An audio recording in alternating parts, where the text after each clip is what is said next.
is a presentation of Fox Sports. We are Baltimore. We are St. Louis.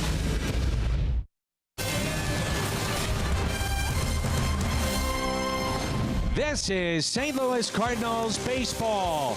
And tonight from Miami, a beautiful night for baseball. The roof is open. We're at Marlins Park. It's game number 2. The St. Louis Cardinals and the Miami Marlins. Jim Hayes is here. That's the Cardinals Hall of Famer Tim McCarver. I'm Dan McLaughlin. Delighted to have you with us. The starting pitching for the Cardinals this year has been really good. It could be great if the Cardinals can get Adam Wainwright up to speed. He has been such a stalwart performer for years for the Cardinals. It's almost painful to talk about the problems that Adam is facing this year, but it's not his fastball. As a matter of fact, his fastball is faster than it was in 2014, and that year he won 20 games, so go figure. So Adam Wainwright gets the call tonight in game number 2. Dan Straley will go for the Miami Marlins. Colton Wong in the leadoff spot. And we've got baseball. It's coming up.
The pitcher's doing some damage. Carlos Martinez. A bases clearing double. He wasn't done there. He drives in his 4th of the game. The Cardinals roll to a 9-4 win. Carlos trying to show Adam Wainwright how it's done. Adam says, I've done this before. Flashback earlier in the season. 2-run homer. Also in the same game, base hit that drives in 2. So the Cardinals with 2 pitchers already this year that have had 4 RBI games. That is a rare feat in baseball. Tonight it's Adam Wainwright, Dan Straley, the Cardinals, the Marlins. First pitch, starting lineups comes your way next.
Baseball on Fox Sports Midwest is brought to you by Bud Light, famous among friends.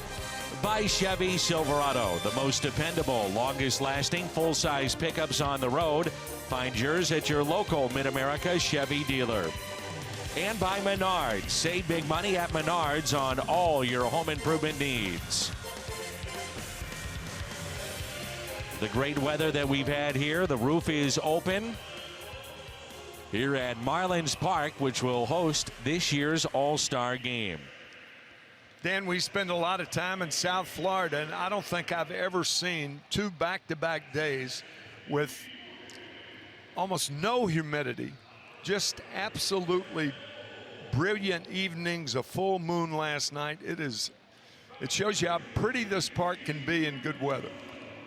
And the Cardinals lineup is led by Colton Wong, riding a career-high 13-game hitting streak. Then Randall Grichuk, Matt Carpenter here in the first, Jed Jerko, Yadier Molina, Aledmys Diaz, Tommy Pham, Magneuris Sierra's 3rd consecutive start, and the pitcher batting 9th, Adam Wainwright. Dan Straley, his 7th start of the year.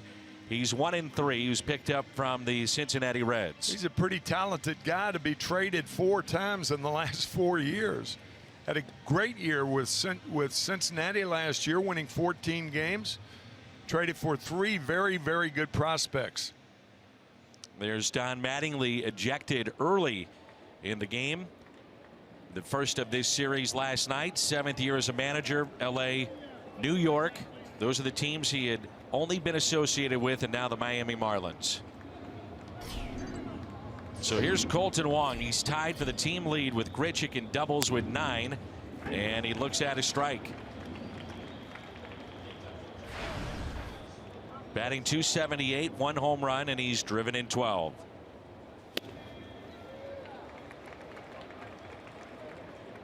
You mentioned those trades with Dan Straley. There's some pretty big names that he was going for too. Yeah. He was in the Dexter Fowler deal. Fowler not in the Cardinals lineup tonight, obviously, but also in that big deal with the Chicago Cubs and the Oakland A's. Jeff Samardzija, Jason Hamill, Addison Russell. Little tapper that's out in front of the plate, but foul. So the point being that when you're traded for those kinds of names, people think highly of you and they think maybe they can fix you too. Who you traded for is an indication of how good you are often. 3 fastballs and then the change to Wong.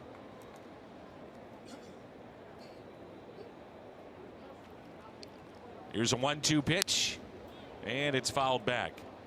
It's 81 degrees right now here in Miami. Beautiful day.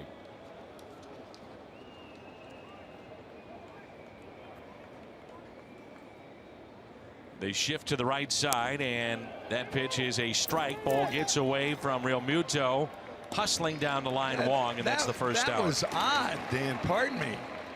I mean, I guess Wong swung at that ball. Then the umpire gave a belated call. Realmuto went after it as he should. I mean, I'm not sure that was a swing. You could see Wong, too, look down the third base line to see if that would be appealed. He didn't think he went. Yeah, I didn't either. But then he thought the ball bounced away. Well, when he ran to first, that sold it that he went too far. And a fastball to Randall Grichuk, who is 0 for his last 9. And the 0-1 pitch. Popped up left side. Dietrich underneath it. And he makes the catch. Around the Horn is presented by Dobbs Tire and Auto Centers. Ozuna, Yelich, and Stanton in the outfield. Dietrich, Echeverria, Gordon, and Bohr on the infield. And Realmuto is behind the plate. Last night, Randall Grichuk was 0 for 5. He had 5 balls in the air, another one in the air. And for a guy like Grichuk, that could be, I know this sounds weird, but it could be a good sign. All you have to do is level out on that ball, and instead of pop-ups with Grichuk's strength, they're home runs. Matt Carpenter, 26 walks now, which is second most in the National League. He's walked 10 times in his last 26 appearances. Fouled back, 0-2. Carpenter with the RBI triple midway through the game last night that brought in 2 runs.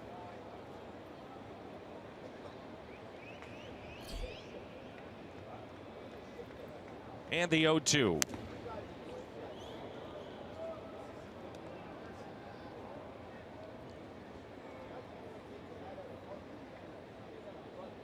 Last 8 games, he's batting .370.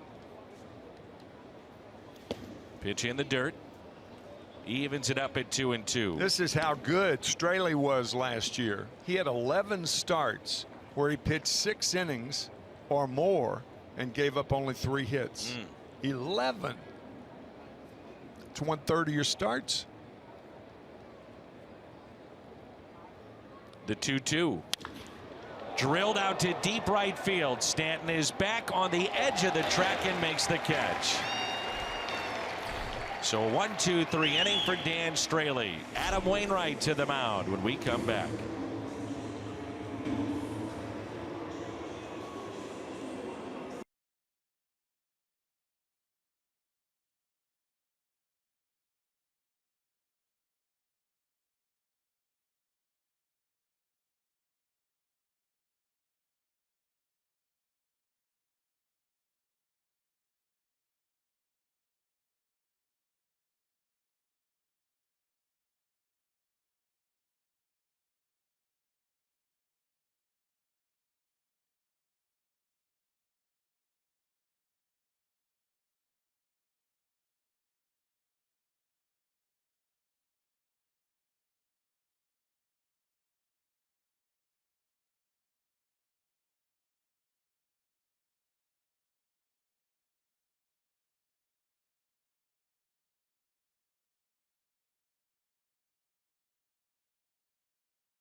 Batting lead, the manager here with Miami. His lineup: Realmuto, Yelich, and Ozuna.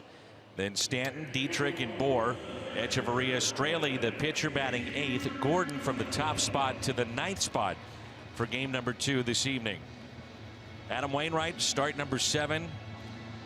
He's got to go deeper in his games. He's averaging only 5 innings per start.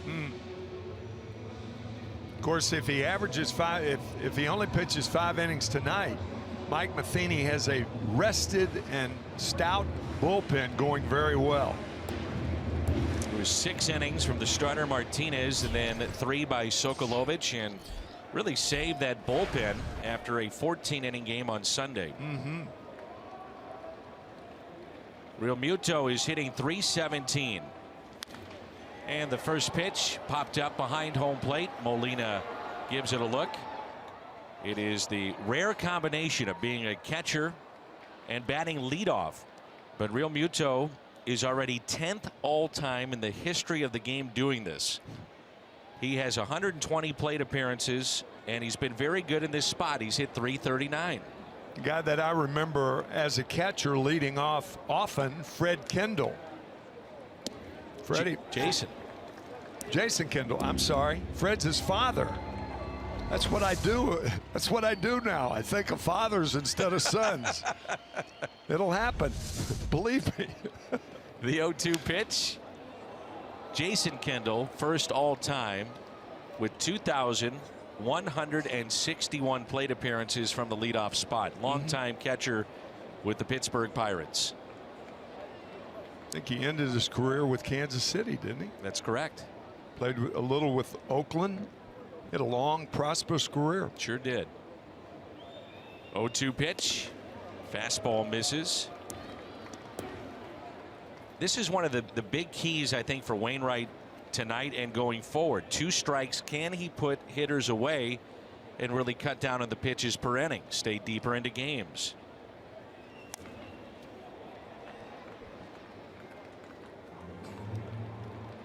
Well, I think the question is Wainwright's stuff good enough to keep a hitter with 2 strikes from fouling it off? That's where his pitch count continues to go up. And what you're talking about then is the put away pitch. Yes, right. It's another curveball and a ground ball left side taken there by Jed Jerko. And that's the first out. Around the horn, the Cardinals defensively with Pham in left, Sierra in center, Grichuk in right, Jerko, Diaz, Wong, and Carpenter on the infield. Yadier Molina is behind the plate. The Cardinals, when they do not commit an error, makes sense. They're 10-4. When they do, 7-10. Perhaps more than any National League team, their game turns around when they're sloppy on defense. Hit out of play by Christian Yelich.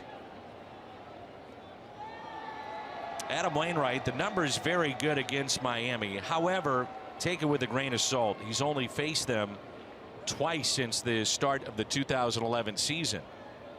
5-2, ERA barely over 2. Yeah, so the best performances for Waino against Miami in the early part of his career when he was dominating.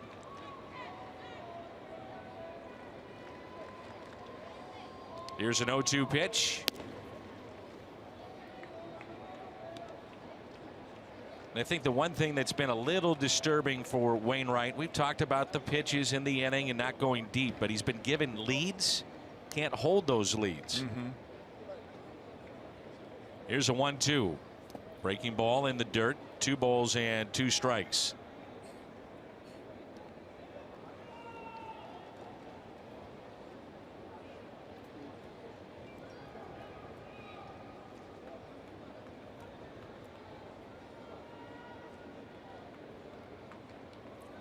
A gap in right center and a 2-2 pitch. Struck him out with the curveball. What Waino and Molina are doing, they're backing up their curveballs with curveballs.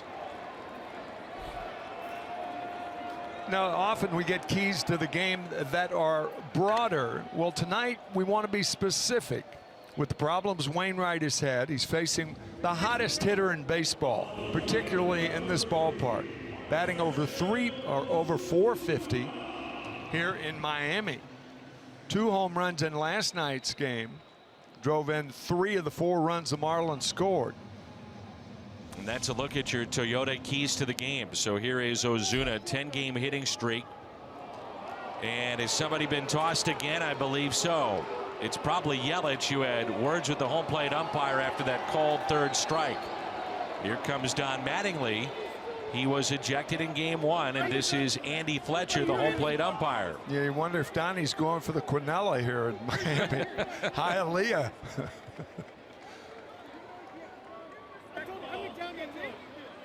He gone. The 2nd consecutive night that Don Mattingly has been ejected. Well, if you're going to get ejected, you might as well get your money's worth right now. He was ejected last night and dejected that Yelich is with him tonight. Isn't that the truth? You know, one of your best players thrown out after 1 at bat. That ball, in fairness to Yelich, could have been outside. Wasn't high. Yelich, a tall guy. Yeah, it was outside. Went around the plate.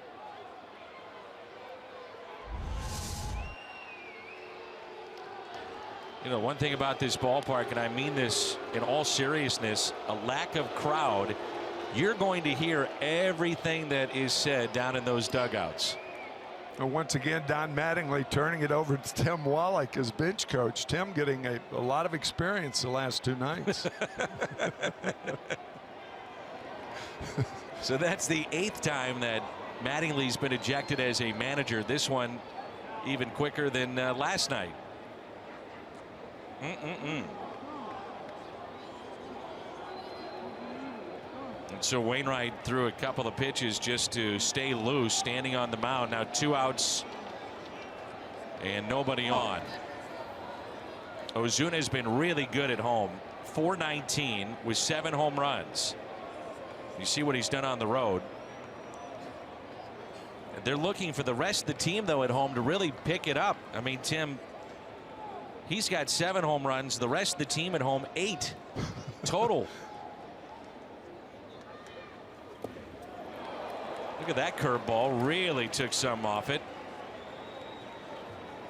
Ozuna spinning like a top on that swing.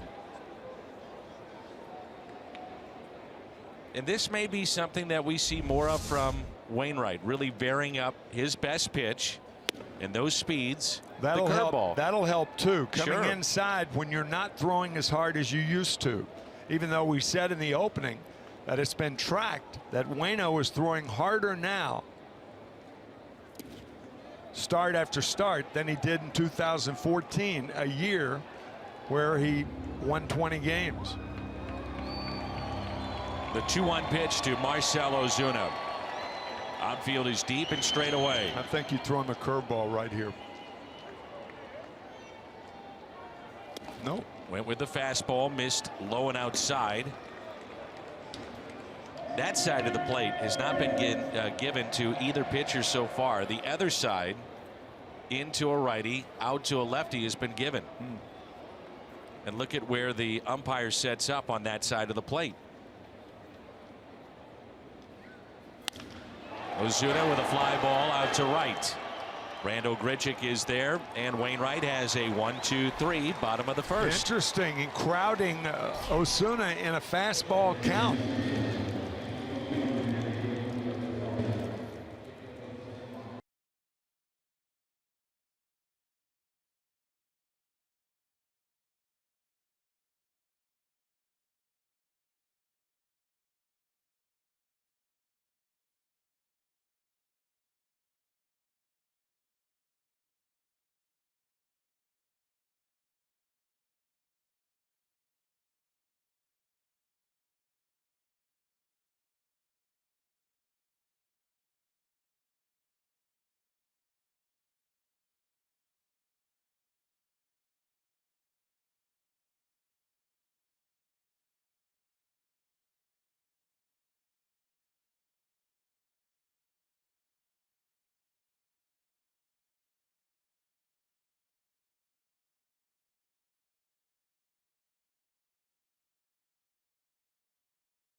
Get 9 hits tonight. You're invited into Krispy Kreme tomorrow. Receive a dozen of their original glazed donuts for only $3.99.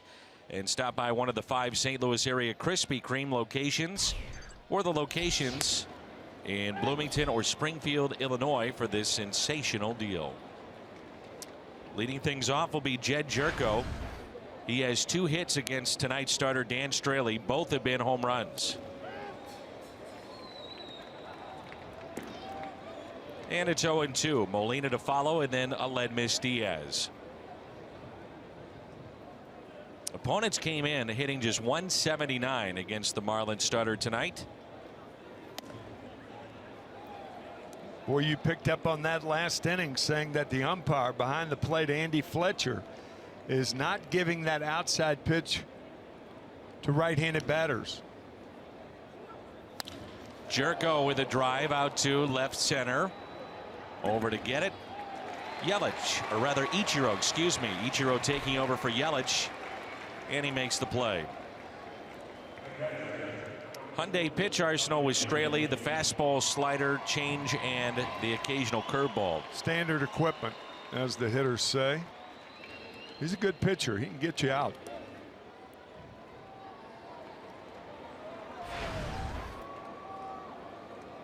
Yadier Molina batting .255. Straley is an interesting story. He's 6'2", 220 pounds, out of Marshall University. No one would give him a scholarship. He walked on at Marshall. Worked. Finally gets drafted by the Oakland A's. And after bouncing around in the minor leagues, he hooked up with Brent Strom when he was in Houston. Brent used to be a coordinator, pitching coach in the Cardinals minor league system. Really an outside the box type thinker. Was a left-handed pitcher in the major leagues. Well, that explains it then. Yeah, outside right. the box. All left-handers think outside the box. And it was Brent that told him to go to the Drive Line Baseball headquarters, where they really work on pitchers that have diminished velocity. It's in Seattle, right? It's in Seattle. Right. So he went there, and it's a lot of video work and breaking down the spin rates and various pitches, and it's a lot of work too with weighted baseballs. So he got some of that velocity back, and he credits Brent Strom for sending him there and getting him back to the big leagues. Well, I mean, when you think about it, weighted baseballs builds up strength, and that's what hitters want to do. But it's interesting, in football you don't see quarterbacks warming up before a game with a weighted football. Never. But in baseball you see it all the time, guys in the bullpen warming up with a weighted baseball. Derek Dietrich over to Justin Bour for the out. A lot of injuries right now with the Marlins. Miguel Rojas is out with a broken thumb, is going to miss a month, maybe 2. Martin Prado, the hamstring injury, suffered over the weekend, so he's out. So Dietrich will be the primary third baseman. Cardinals trying to take considerable time playing against teams that are thin right now. And certainly that could be said about the Florida Marlins. Diaz is hitting .258 overall this year and .389 on this road trip. Went 0 for 4 last night. Hits a fly ball out to deep left field. Ozuna is back, looks up, and makes the catch on the track. Had to be hit off just a little bit off the sweet spot toward the end of the bat. Just missed it. No score midway through 2.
Look at Dexter Fowler. More on the Cardinals center fielder. Let's check in with Jim.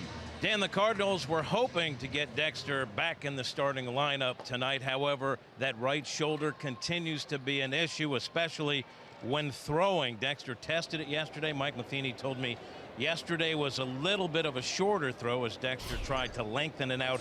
His shoulder wasn't cooperating well. Matheny added, I wouldn't say we're backing off. It's just what we're dealing with. Dexter can't throw, and this is a big outfield. Dan, the Cards and Dexter remain hopeful Dexter can resume his full-time playing status soon, perhaps tomorrow. Yeah, we'll find out. Big outfield, so Magneuris Sierra is the man tonight. 2 balls and no strikes on Giancarlo Stanton.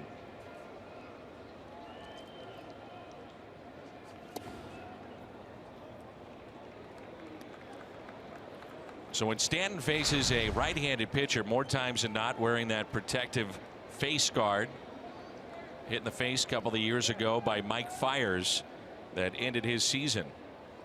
Then against left-handers, he eschews the mask. And that is ball 4. So leadoff walk to Stanton. Thought I'd throw that little word in. You know, you don't hear that much on a baseball broadcast, eschews. Well, when I work with you, I do have a thesaurus handy, so there are no issues. You don't need a thesaurus for my language. What's another word for thesaurus? Don't even start with me. That's a Stephen Wright line. It's another word for thesaurus. I like that. Runner at first and nobody out. Derek Dietrich at the plate. And that's ball 1. He's hitting .230. No home runs, has driven in 5. Wind may have knocked down that ball 2 that was hit by Aledmys Diaz. We are told that when the roof is open and the windows are open beyond the left field wall, there's no consistency with the wind. You don't know if it's going to blow out. Sometimes it does. Other times it blows in. And tonight they're saying the wind is blowing in. At least that was the talk around batting practice. Last night, however, it was blowing out. Right. You say the wind and being fairly close to the ocean, sometimes that ocean breeze will knock down the baseball. That could have been the case there with Diaz.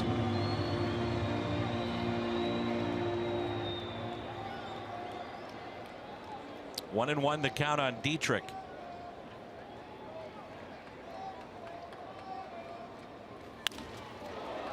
And a high fly ball lifted into right center.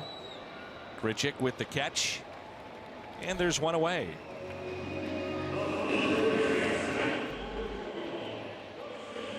And the batter will be Justin Bour, who's hitting just .219. Marlins were hoping that last year was kind of a bust out season for him. Hurt his ankle back on the 2nd of July. And at that time he was hitting .268, 15 home runs in only 68 games. He had 23 home runs the year before as a rookie. Question has always been, can he hit left-handed pitching, but not the righties? He can do some damage. Curveball drops in for a strike at 69 miles an hour. Justin is a very good low ball hitter, and most of the time good low ball hitters are good off-speed hitters.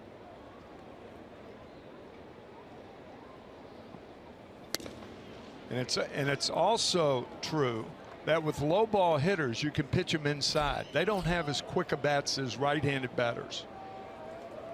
You think about it, a right-handed batter who handles a high ball has to have a speedy bat and has to be quicker than a low ball hitter, because a low ball hitter can just drop the bat head on the ball and hit it out without extension. That's why you can come inside the low ball hitters, but are reluctant to against high ball hitters. And a 2-1 pitch upcoming here to Justin Bour.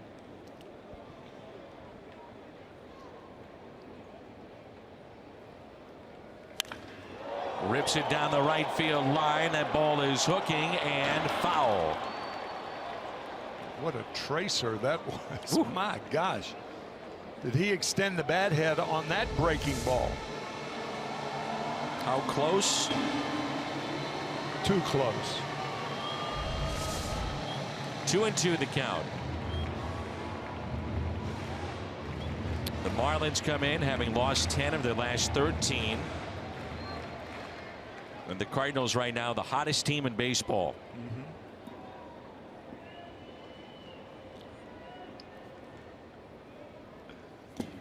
Pitch in the dirt.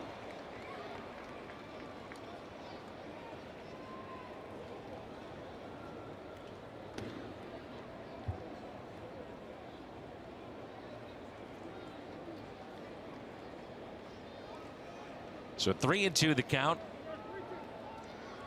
Do they want to start Stanton here? Oh, I think so. Against a guy who's not a hard thrower at this point in his career. Very short lead at first, not running. It's a double play ball. 4-6-3. They don't start the runner.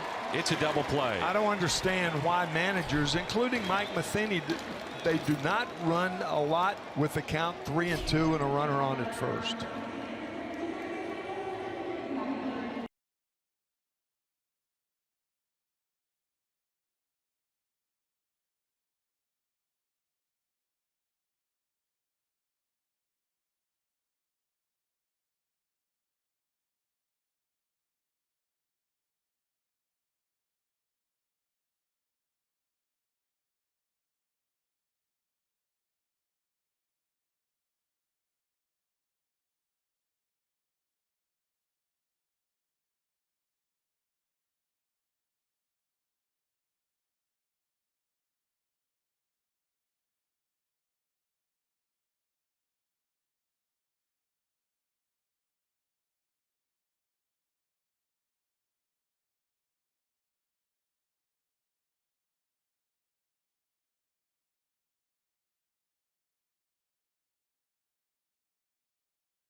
Tommy Pham leads it off, no score, top of the third. Along with Tim McCarver, I'm Dan McLaughlin, and Jim Hayes is here as well. So Pham hitting .438. 3 home runs. He's driven in 5. When he was called up, he was batting .283. He's had 6 different stints over the last couple of years with the St. Louis Cardinals. Just trying to stick. Instead of going down with a discouraged attitude, he's gone down with a positive attitude and fought his way back up. You got to respect that. Sure do. And a strikeout of Tommy Pham. He didn't like it. That's a tough pitch. That's one of those crossfires where the ball caught the front corner. Catcher catches it in foul territory, but a strike. Or not. I saw you shaking your head. Partner shaking his head from the get-go in that award-winning analysis. That's a ball, by the way, Tim. Sierra is 3 for 11. Tell you what, it's fun to watch guys that can run, which we talked about, and it's fun to see new players with a season that can be so long, so drawn out, and with exuberance. Yes. He brings that. This makes you excited watching him. It's fun. Last night, unfortunately, we didn't have a camera on it. Neither did our counterparts at Fox Sports Florida. But Sierra scoring from first, we saw it, and it was eye-popping. His speed, and he draws a walk.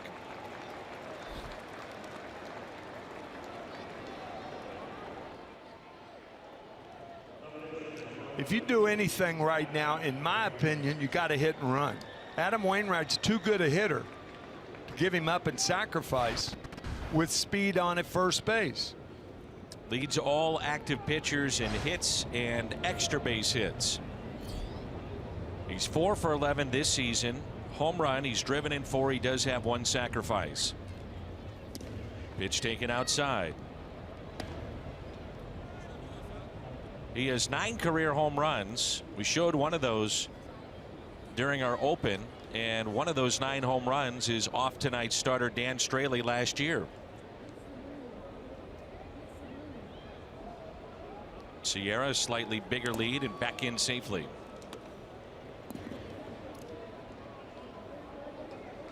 Sierra going back to first base like Lou Brock used to. He never dived into the bag. Never. Always feet first. But what quick feet. Oops. Here it was last year. Straley with Cincinnati, and Wainwright the home run August 2nd of last year. Man can hit. Yes, he can. And hit with power. 1-0 pitch. Good cut. You know, it's interesting that the Marlin defense in left field, Osuna is way shallow. Now, we've talked about the wind and the wind blowing in, but Ichiro in center field is shallow. And even Stanton in right. Check on Sierra again. So over the weekend, he picked up his first major league at bat, and it was almost on cue. Al Raboski, my partner that day, said, you know, I've seen guys that get that first major league hit and then they get picked off. Oh, good going, Al. And all right. Certainly it happened, unfortunately for Sierra. Reminiscent of the caught at first in a 2-run ball game, Colton Wong, and I think it was game 5. Koji Uehara would pick him off. Yeah, good going. That was in the 2013 World Series, Boston and Cardinals.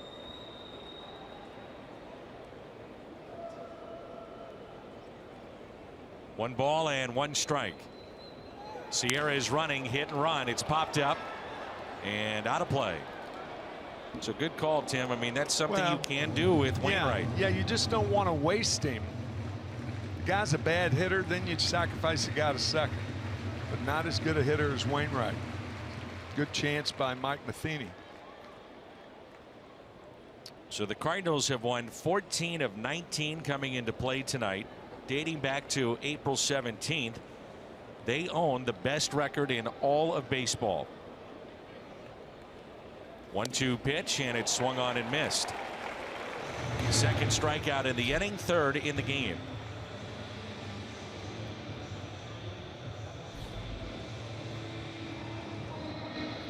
Talked about low ball hitters. Colton Wong, perhaps the only batter in the Cardinal lineup that is a low ball hitter. Carpenter likes the ball up. Matt Adams is a low ball hitter, but he's not in the lineup. And sure enough, a lot of National League pitchers try to pitch Colton inside. Another check on Sierra. So Wong with his 13-game hitting streak on the line tonight. It is currently the second longest in the major leagues. Mike Trout with 17.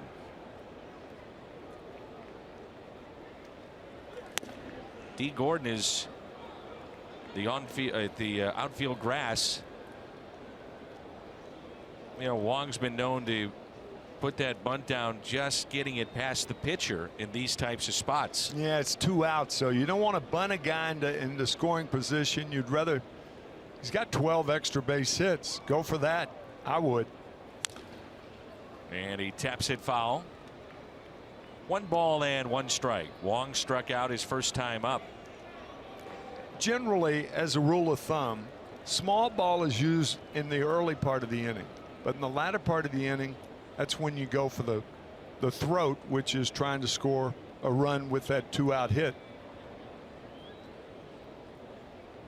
The 1-1 swung on and missed. Throw to second, and out by a lot. Sierra. Well, good quick release by Real Muto. He's been timed as having the quickest release in all of baseball.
The catcher JT Realmuto has been timed on average at 1.8 seconds from glove when the ball hits the glove to second base, and he showed how quick he was here. Catchers refer to that as a transfer, and his transfer is very quick hands, and quick hands means outs for opposing base runners. Glad I got that out. Well, that was quick though. Not a great jump by Sierra. Not my explanation. Yeah, we're past that. It's easy for you to say. Danny Echeverria, the shortstop of the Marlins, looks at a breaking ball and strike one. Strike one so important for Adam Wainwright. His career is 61%. This year it's been down right around 55% with strike one. And you know, you bandy about those numbers, and sometimes in baseball it's so difficult to kind of figure out and kind of keep in mind. Let's see, is that 6% less than his career average? Well, they are very important and give pitching coaches a very important guideline as to how to correct a pitcher that's not going well. Marlins shortstop hitting .281 with 1 home run and 16 driven in. The pitcher is batting 8th. And Don Mattingly saying before the game he wanted to get speed at the top of the lineup in front of Ozuna. And a ground ball that's hit to second. And what I mean by that, Tony La Russa did it a lot, using the pitcher batting 8th. After the first time through the lineup, then it's like having back-to-back leadoff men with D. Gordon and Realmuto. Yeah, because a guy who's batting leadoff in a lineup is only guaranteed to hit leadoff one time. From that standpoint, it makes sense. I'm still not sold on the 8th place hitter. The numbers show that it really doesn't make all that much of a difference. No, I know. Yeah. We had a game earlier this year. I think it was with Joe Madden and the Cubs. It was. And he was using the pitcher batting 8th, and we had done some research on it, and give or take a couple of games, it really wasn't that big of a difference. The curveball misses in to Dan Straley, who's 0 for 7 to start the year.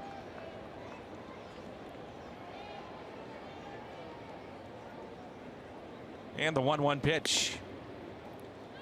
Cardinals making some news today with a minor league move, but Mitch Harris, Lieutenant Mitch Harris, was released. That ends a 9-year relationship between the club and Mitch. Back to Wainwright. Steps and throws, but what a story that was. From the Naval Academy, 5 years of service time to our country, literally trying to keep his arm in shape by playing catch aboard, you know, warships at sea, and then eventually making it to the big leagues with his debut in all places, Washington, D.C. Dan, my dad was in World War II, and I am a contributor to the World War II Foundation. And most recently, an aerial view of the Normandy invasion. How would I say it? I guess from a graphic standpoint, because they had there are no pictures of Normandy from the air because we didn't have cameras like that. But Bill Belichick, who was whose father was the football coach at the Naval Academy, and Belichick was for a couple of years, I believe. But anyway, he narrated the piece. The fly ball into left. It's trapped by Pham, and a base hit for Gordon. I'm sure the piece is moving too. Oh boy, is it ever. D. Gordon, by the way, 9 stolen bases. He's been caught twice. 4 for 7 against Yadier Molina. Good effort by Pham, just a bit short. I wish nothing but the best for Mitch Harris, who's coming back from a surgery.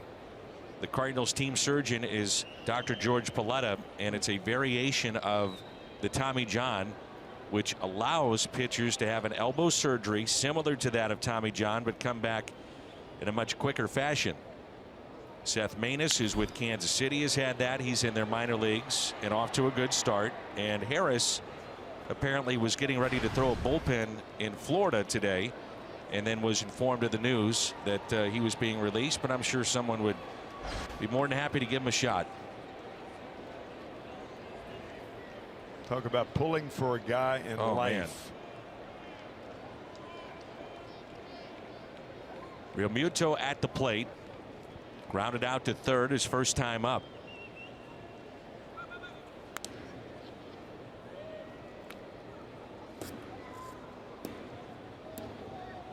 D. Gordon last year suspended for 80 games, violated the PED policy in Major League Baseball. And because of that, his steals were way down. He had 30 for the year, but 14 in September, which was most in the game.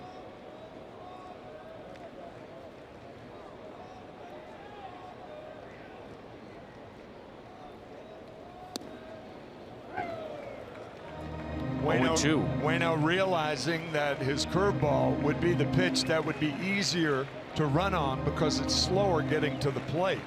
So that's why he threw over a couple of times to get Gordon, to keep Gordon close.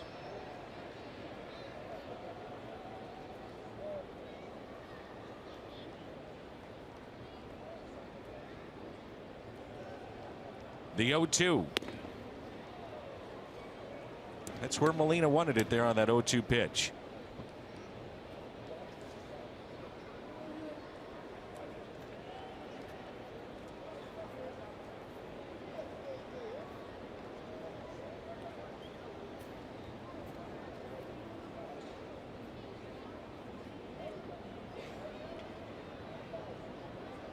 And the 1-2 in the dirt.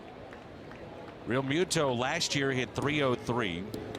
Just saw him moments ago gun down Magneuris Sierra. He threw out 28 base stealers a year ago, which was fourth best in all of baseball. And this year it's a change with their backup. A.J. Ellis reunites with Don Mattingly, longtime catcher in Los Angeles. Jeff Mathis was the backup, and he signed with Arizona. The 2-2 popped up and out of play. Currently, the Marlins on their roster, the move that they had to make after the injury to Rojas, Tomas Talis is also a backup catcher with Ellis. Talis a switch hitter. Ellis hits from the right side.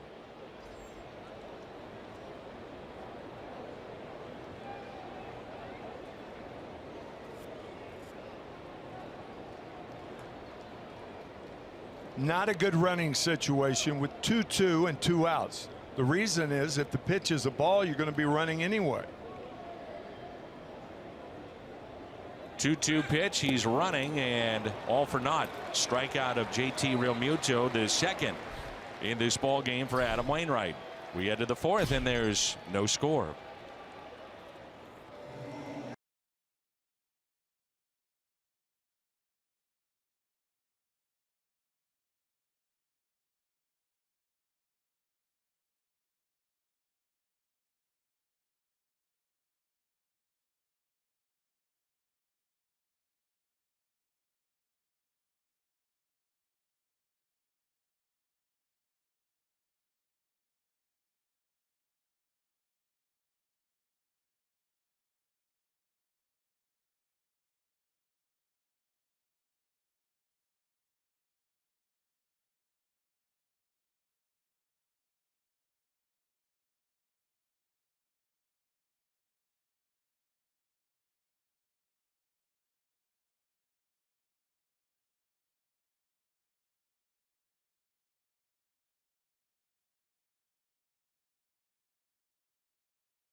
T-Mobile Unlimited Baseball break brought to you by T-Mobile.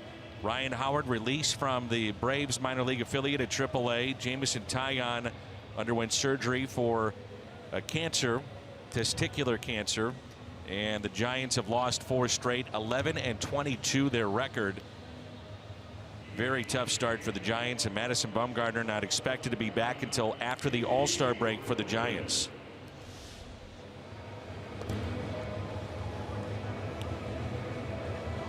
We don't know why, but Danny Echeverria has been taken out of the game. Yeah. Seems to be the case. So JT Riddle, who was called up yesterday, a backup infielder, takes over at shortstop. So missing already Yelich, who was ejected in the ball game in the first inning after his first plate appearance. Don Mattingly ejected as well, the manager, and now Echeverria out of the game. Echeverria hit that ball to second base to lead off the bottom of the 3rd inning, and didn't appear that he pulled anything. Nothing unusual for sure. Well, the Marlin players peeling away from this roster. Colton Wong leading it off, left standing back in the 3rd inning after Sierra was thrown out at second base to end the inning. The Cardinals trying for their 8th consecutive road win. Their last 7 road wins, they've scored 46 runs, and the offense has been terrific, matched with outstanding starting pitching. And the relievers have followed suit as well.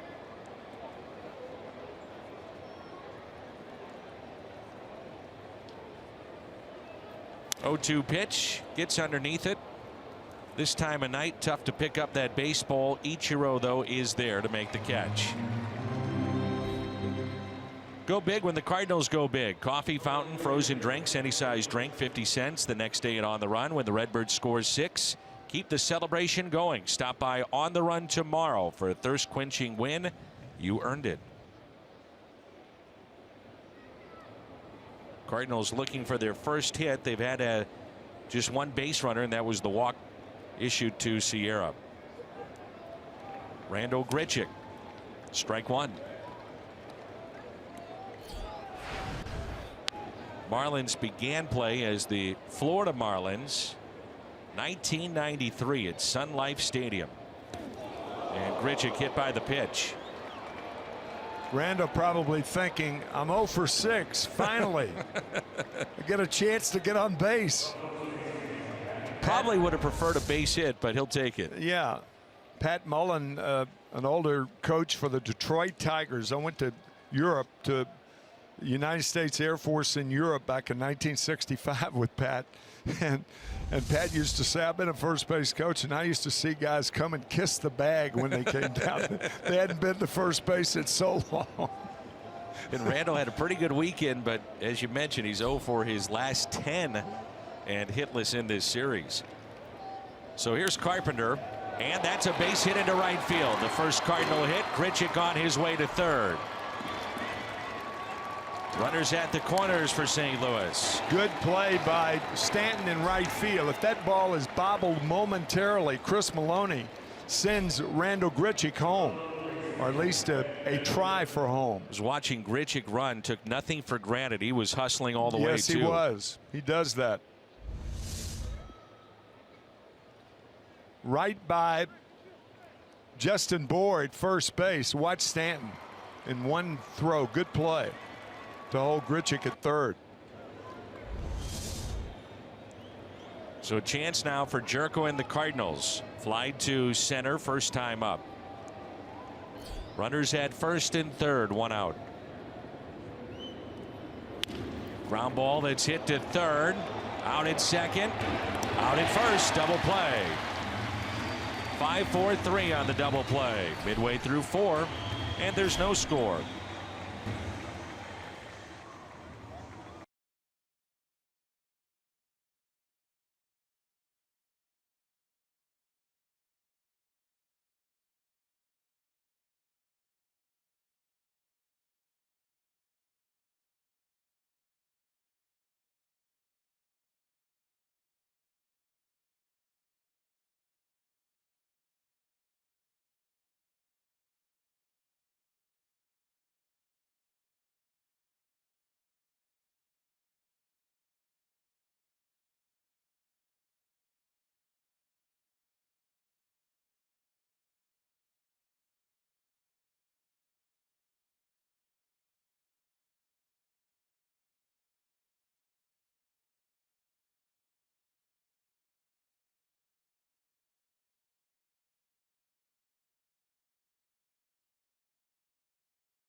On that, let's check in with Jim.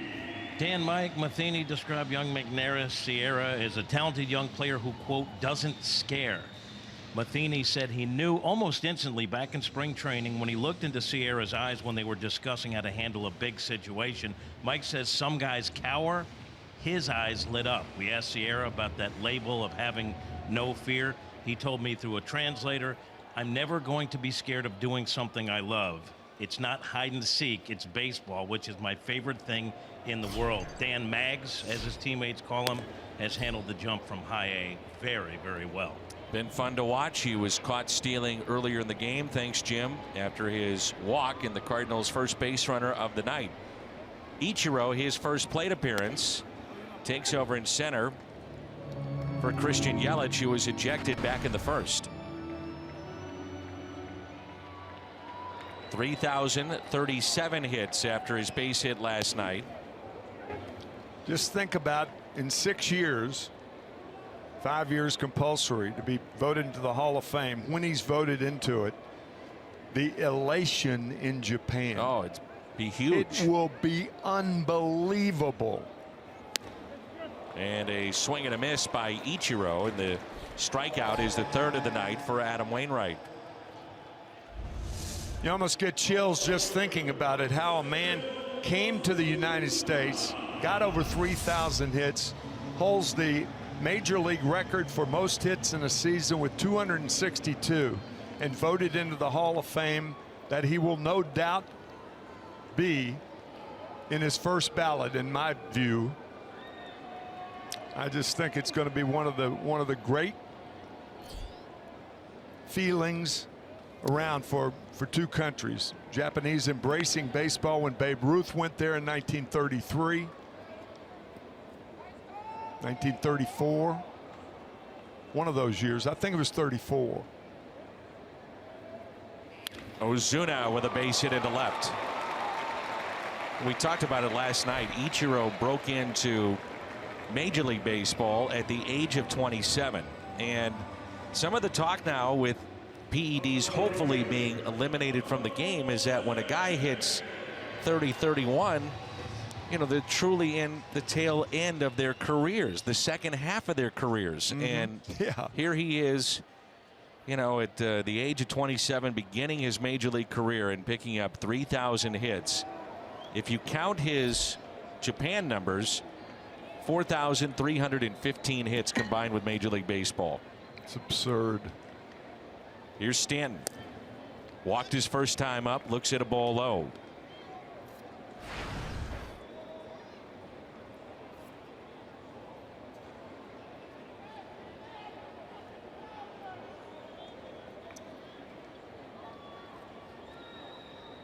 And the 1-0.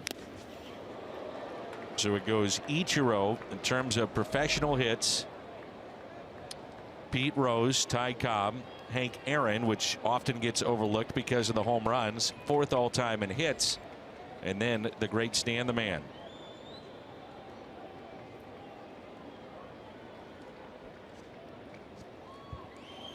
Breaking ball low. In a game where there is a maze of numbers, Stan Musial's hits were the easiest to remember. 3,630.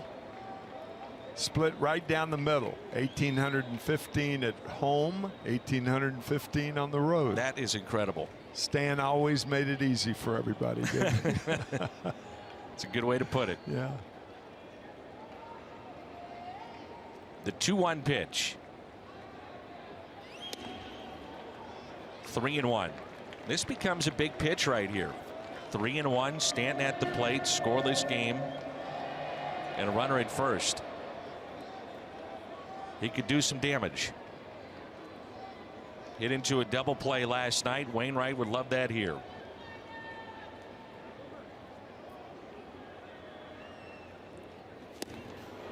Good cut 3-2. fastball on the outside corner.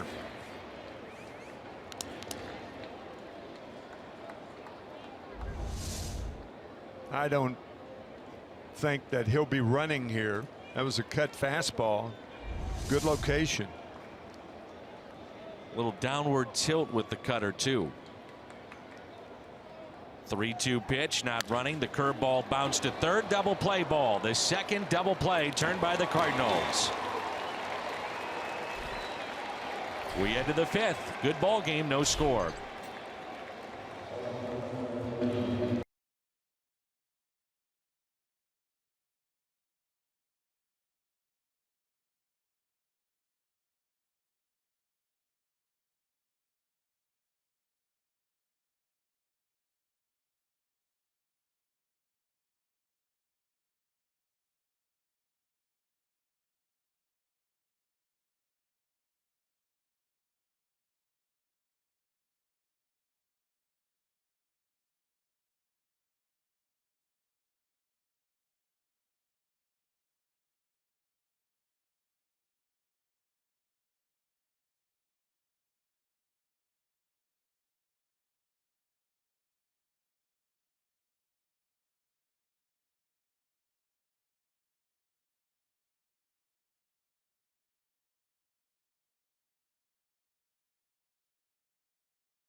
Yankees currently the best record in baseball at 21-9 and supposedly rebuilding. Doesn't seem like a rebuild year at all.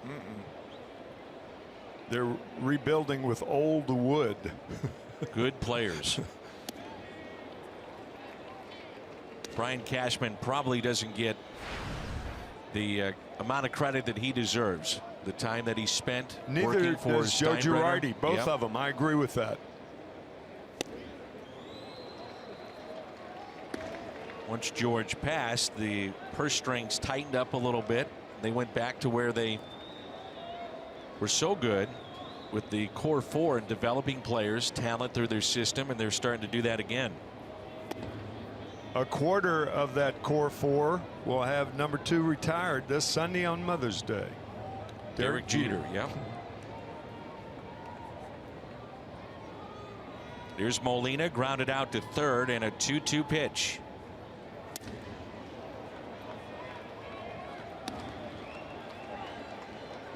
Good eye on that slider. Straley has walked one. He's allowed a base hit. That was Carpenter. The 3-2 pitch, driven into the gap in right center field. Molina on his way to second. The throw by Stanton is not in time, with Yachty diving in head first with a leadoff double.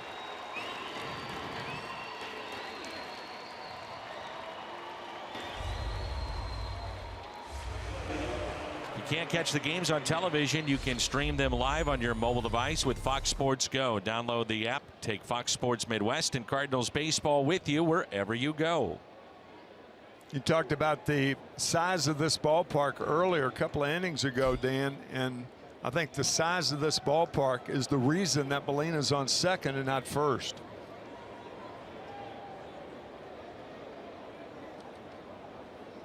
Now Diaz. And strike one. They lowered the fences from 11.5 feet to 7 in left field, 8.5 feet in right field, and they brought in center field to 407 feet, but it still played big last year. 123 home runs hit in 2016, so that's an average about a home run and a half per game. and only AT&T Park in San Francisco saw fewer home runs.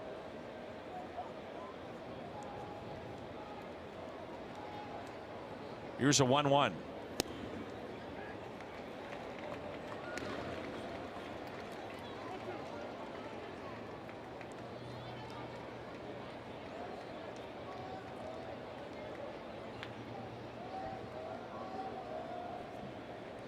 Very important play for Diaz to make contact to the right side of the infield, move Molina to third at least.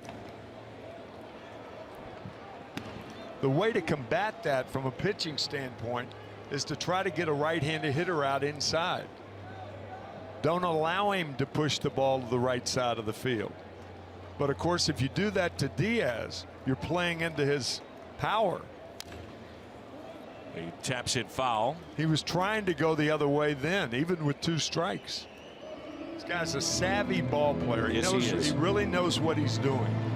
Think about a guy that's been in Major League Baseball for a year and a half, and they talk about it now more than ever, teaching the game to young players at this level. Sure. More so now than ever. But Diaz, well schooled in Cuba, playing on the national team. The 2-2 popped up. Who wants it? It'll be D. Gordon. Makes the catch. And there's one away. RBI Baseball 2017 returns with fast-paced, pick-up and play, MLB action-packed, with all your favorite MLB teams, players, ballparks, and much more. Learn more at RBIGame.com.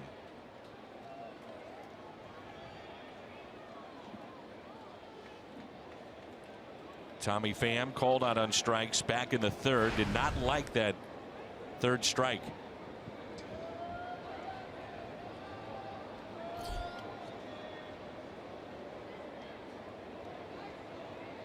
I don't see why D. Gordon is that close to second base. I mean, Molina's 2 feet, 2 strides from second. I think you've given up too much on the left side of the infield, left side of Gordon to his left side, which is the right side of the infield. We've seen Pham dribble balls through on that side. Here's a 1-0.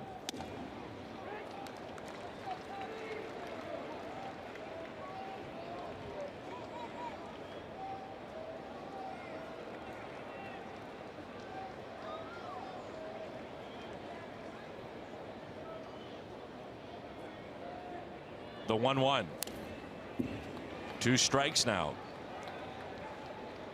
We talk about it a lot with a lefty. Runner at second, left fielder playing in. Reverse that now, and you can see Stanton is fairly shallow in right field. Right. And with his arm, he would get Yadier Molina, or at least have a good chance on a base hit.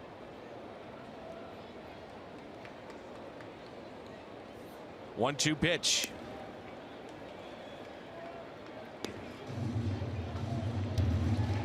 Hitters refer to that as the off field. For instance, if Pham, the right-handed batter, hits a ball to right field, he would have hit the ball to the off field. A left-hander's off field would be left field. The 2-2. Pham drills it out to left center. Cardinals have the lead. Tommy Pham comes through again. On his way to second base. Changes spots, standing up at second base with Molina. 1-0 St. Louis. Good for Tommy Pham. Again, 3 home runs in Atlanta. The game winner on Sunday, pushing the Cardinals here in Miami. A hanging slider to left center field. Pham, bam.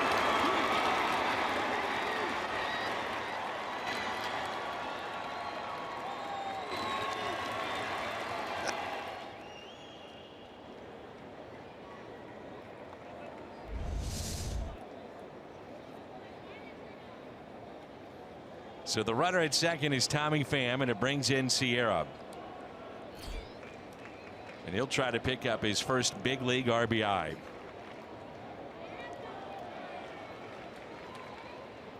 He walked, was caught stealing back in the third, and looks at a strike. So to start his major league career in 2 games, 3 hits, 3 runs scored.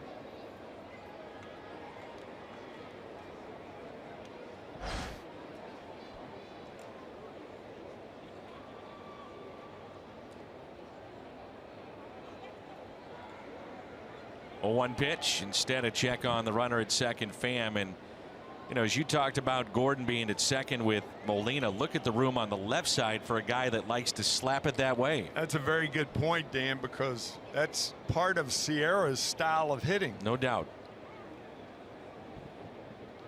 We saw that a lot in spring training. No balls and 2 strikes.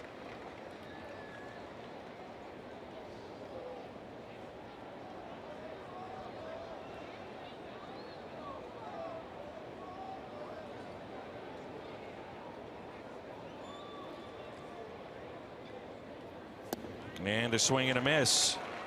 4th strikeout for Straley. Prior to this season, the last time 2 different pitchers had 4 RBIs in games, you have to go all the way back to 2000. That was with the Giants, Sean Estes, and the Hoyleton, Illinois native Kirk Rader. For the Cardinals, you have to go all the way back to 1986. There were 3 pitchers that did it: Tim Conroy, Ray Burris, and Cardinals Hall of Famer Bob Forsch. Forsch, by the way, began his career as a third baseman before converting to pitching. Hit to short, taken there by Riddle, and the Cardinals strand a runner. They get the double by Pham to drive in Molina.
Phillips 66, 8 gallons or more now until September 25th.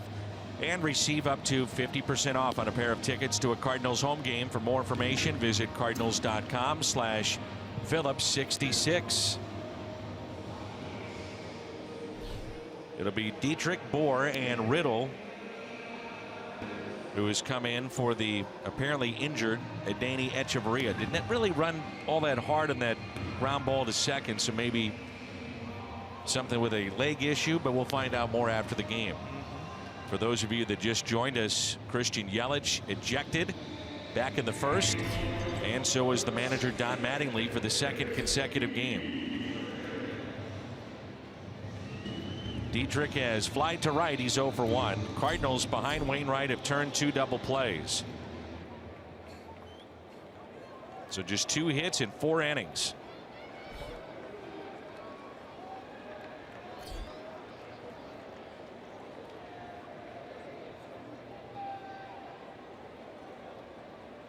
Outfield is straight away, and the first pitch is taken for a ball. The Marlins have one number that's been retired along with Jackie Robinson, and that's number 5. Unique story behind that. Jeff Conine? No. Marlins retired number 5 after their first president collapsed at the winter meetings. His name was Carl Berger. Oh, yeah. And his favorite player was Joe D. So they retired number 5 in his honor. And Jeff Conine is Mr. Marlin, though. Works on their pre and post game shows. Hit the first ever home run in Marlins history. Charlie Huff made the first ever start, the knuckleballer for the Marlins. Here's a look at Jeff Conine. Good man who had a great career. Sure did. Was a part of both their world championship teams in 1997 and again in 2003, and that's a Hall of Famer behind him too. Tony Perez. Doggy, affectionately in Cincinnati. We were talking about Pete Rose before the game, and Pete was talking to Andre Dawson, the Hawk, and Tony Perez, his great years there with Cincinnati. We were talking about Pete Rose, who will be inducted into the Philadelphia Phillies Wall of Fame this year. It's a big deal in Philadelphia. Sure. 2-2 pitch. And my partner, for those who don't know, inducted into the Cardinals Hall of Fame in late August along with Pepper Martin. His family will be there, and so will Mark McGwire. You get the call from Mr. DeWitt. You had never heard from him before. Yeah, I've never at least a phone call. Never seen Bill many times. Especially the most memorable was after that 2011 win by the Cardinals, and walking down toward the Cardinal dugout, and I ran into Bill in the hall, and I said, "Have you ever seen anything like this?" He said, "No, I have not." I said, "Well, neither have I." That was great. My gosh, that was after Game 6. Still had a Game 7 to play. Right. 2-2. Hit him. Barely caught him.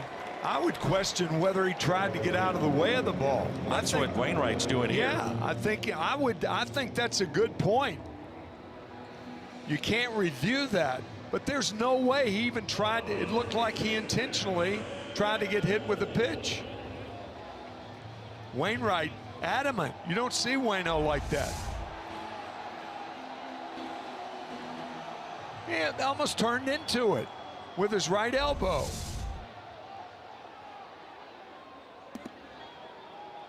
Normally, an umpire would say, well, as a hitter, you can't think that fast. But Wainwright is not a hard thrower anymore.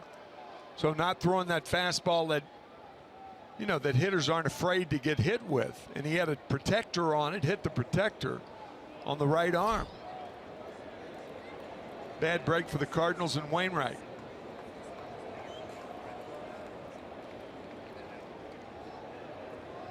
Justin Bour now at the plate. 1-0 Cardinals here in the bottom of the 5th. And he takes a ball low. How many times, though, have you seen in your playing days, and obviously you've spent so much time behind the plate as a catcher, but as a broadcaster too, where you do see that overturned, where a guy comes in and says, wait a minute, now he's turning into the pitch. Well, maybe the umpires in the field have a better look at that than the home plate umpire, because the arm's in the way of the home plate umpire. But I think body language is how you tell it, Dan.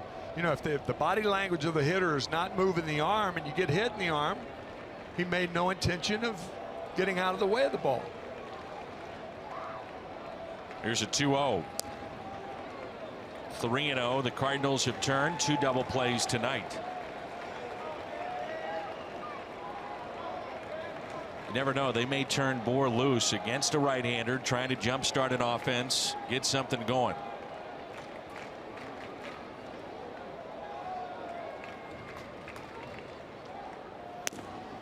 Three and 1.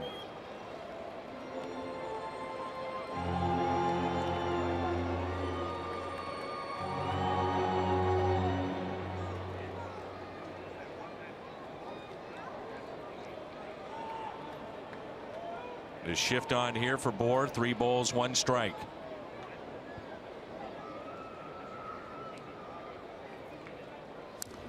Three and two.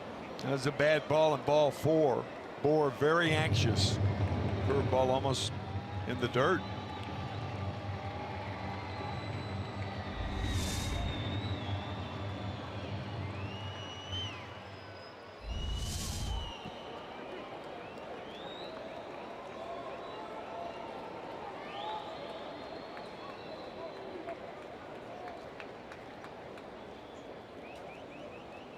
Three-two pitch. Just got a piece. When things aren't working for a guy that's been doing it a long time like Adam Wainwright, give him credit. He's been different here tonight. Yeah, he has. In particular with the variations of the speed of his breaking ball and where he's throwing that in various counts tonight too. Yes, throwing a lot of curveballs behind in the count. Got the double play ball by Stanton on that curveball. Got the strikeout on Yelich curveball. It's like a fastball away here. 3-2 and it's a walk. So hit a man, now walks a man. Bank of America teaming up with the Cardinals to bring fans tickets starting as low as $9 to see the Cardinals host the Red Sox. $9 seats May 16th and 17th. And you can get those at cardinals.com/B as in boy OA. And the pregame ceremony, which will include the Budweiser Clydesdales for game 1, will begin at 6:35. And many of the former players of that '67 championship team will be there at Busch Stadium. Second walk handed out by Wainwright, and it brings in Riddle, his first plate appearance. Took over for Echeverria.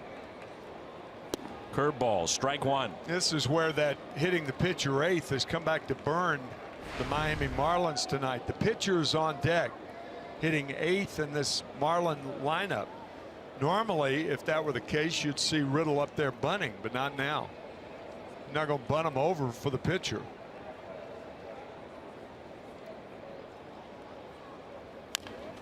Little tapper hit up the first base line. Wainwright applies the tag. Runners at second and third for Dan Straley. It's a great point, Tim. I mean, again, it works as if it was a bunt, but now you have the pitcher up. Sure. Would the Marlins be thinking about a squeeze now? To me, I don't think so. I mean, you've got D. Gordon on deck. And if you squeeze and it doesn't work, you've got 2 out, a runner in scoring position, and the pitcher's still up. Third base coach, longtime manager Freddie Gonzalez. Manager both with the Marlins and the Braves. Infield is drawn in. Carpenter is way in at first base. That's because the pitcher's up. It's Dietrich, your runner at third base. And ball 1.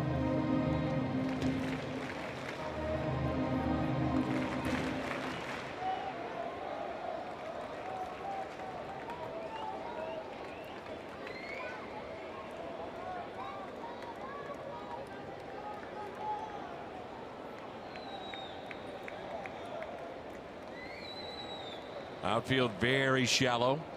And the 1-0. 2 balls and no strikes. One of the glitches in Adam Wainwright's year is with runners in scoring position, he has retired a little over half of the hitters facing him. Now I know now it's a pitcher, but we'll see. Key batter right here to get out. The 2-0. 2-1. Cardinals woke up this morning, found themselves in first place. They didn't spend one day in first place a year ago. 8 of 17 first pitch strikes. 2-1 pitch. 3-1. Gordon on deck.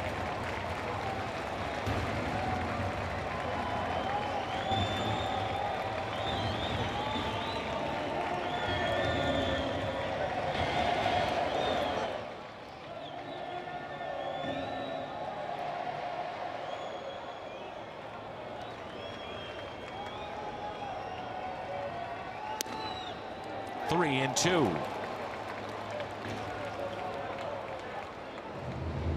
I know the pitcher's up, but if you're Carpenter, do you back up a few steps now with 2 strikes? You can slap that the other way and get right by him. He is still way in. Yeah, perhaps. Moving back to the edge of the grass wouldn't be a bad idea. And the squeeze was on the 3-2. The out at first, run scores, and we're tied at 1. Yeah, you just got to tip your cap to Straley there. That was a suicide squeeze. And think about Dietrich's trip around the bases. Looked like he was intentionally accepted the hit in the right arm. He walked to second, walked to third, and scores on a sacrifice bunt. There's Dietrich running all the way. Had Straley not put that ball in play, he's out, striking out, and Dietrich's a dead duck at home. Marlins gambled and won. So D. Gordon, the 9th place hitter, runner at third. Corners are in. That runner is Justin Bour. The pitch taken for a ball. Wainwright staring back into the home plate umpire.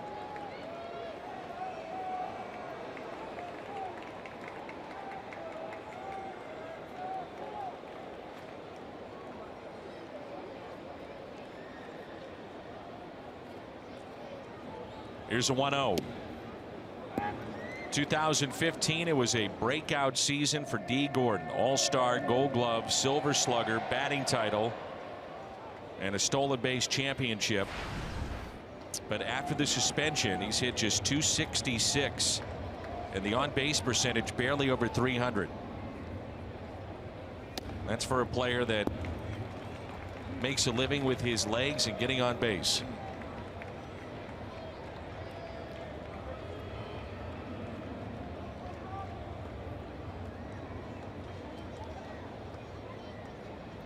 The 2-1 pitch to the Marlins second baseman. 3-1.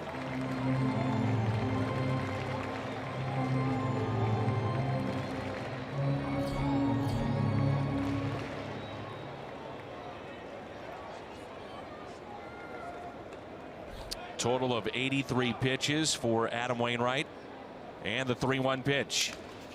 Fights it off left side. Jerko spinning and making a very good play.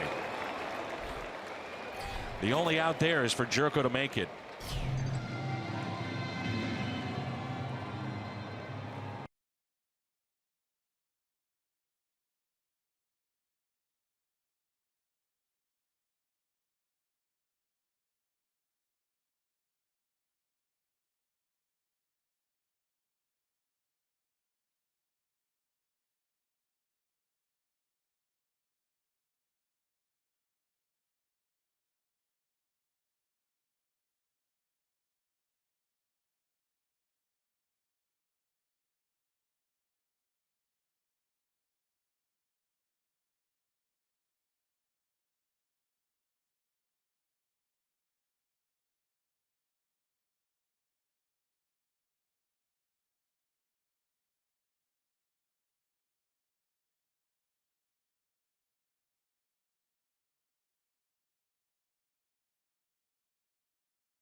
And it's a 1-1 game.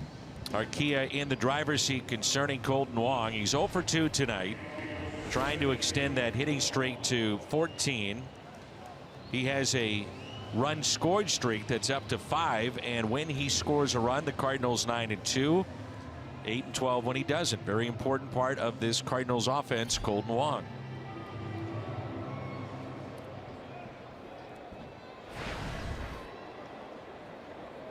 Struck out swinging back in the first and flied to center. Fouled back for strike one. That was hittable. That's the best pitch that Wong has had all night to hit.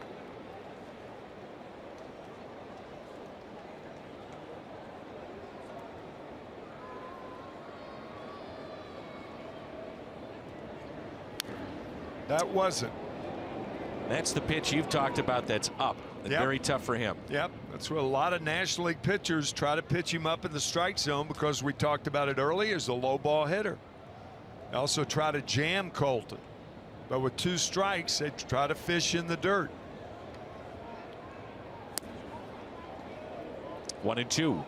And you told me that the times that I have not joined you on the telecast, that's the difference with Wong this year. He's laying off that pitch.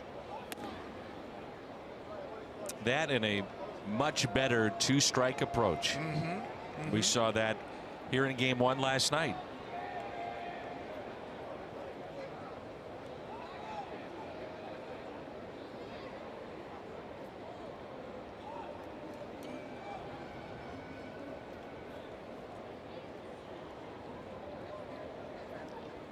The 2-2. From 0-2 to 3-2. You know, how many times did we say that with Wong? Not often in years that he hasn't gone well. Exactly.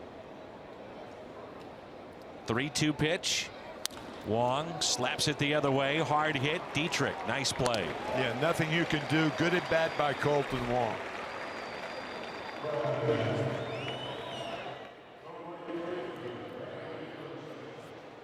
It's game number 2 tonight here at Marlins Park. First 19 the Marlins years of their existence at Sun Life Stadium. This opened up in 2012. If you're familiar with this area, we're located in Little Havana, which is the largest capital and largest city in Cuba. And so many residents of Cuba from Central and South America reside here. We're west of downtown Miami, on the south side of the Miami River. So hopefully that gives you, if you're familiar with this area, a little idea where we're at. Beautiful ballpark.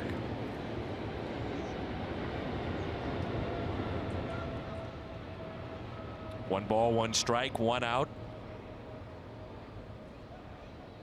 And nobody on as Grichuk looks at a strike.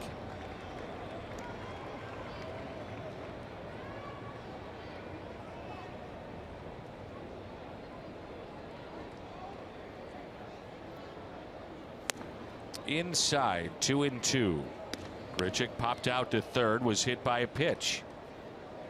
Marlins scored their run with no hits last inning. The Cardinals picked up an RBI double by Tommy Pham as Grichuk chased that pitch. Strikeout number 5 for Dan Straley.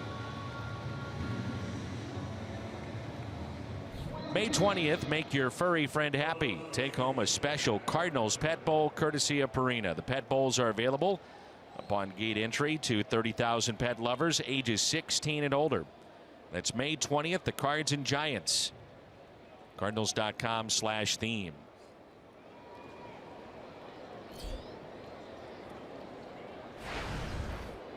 Carpenter 1 for 2, lined out to deep right and then singled to right field.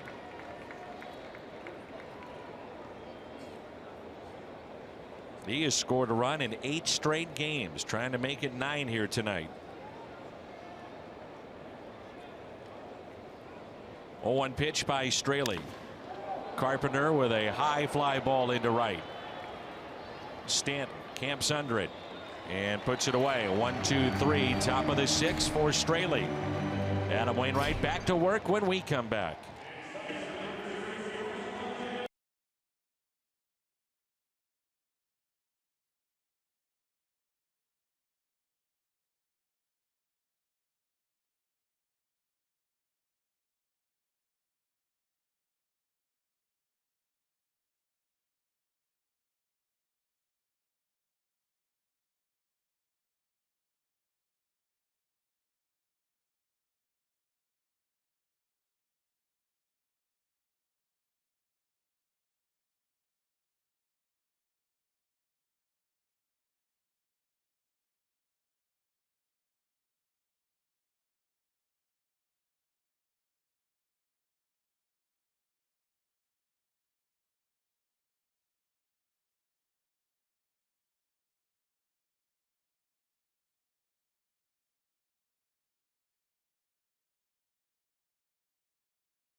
3 for the Cardinals, 2 for Miami. Our score is 1-1. What's on Tap is presented by Budweiser, and it's Lance Lynn in the finale of this road trip tomorrow night. And boy, has he been good. This will be his 7th start. 4-1 his record, in the top 5 in ERA, coming off Tommy John surgery. And for a guy that's primarily a fastball pitcher, you talk to those that come back from Tommy John, they say, my arm feels great, but I don't have a feel for location. Boy, you can't say that about Lance Lynn. No. Really spotting the ball well and pitching so well for the Cardinals here early on. The top of the lineup, Real Muto, Ichiro, and Ozuna.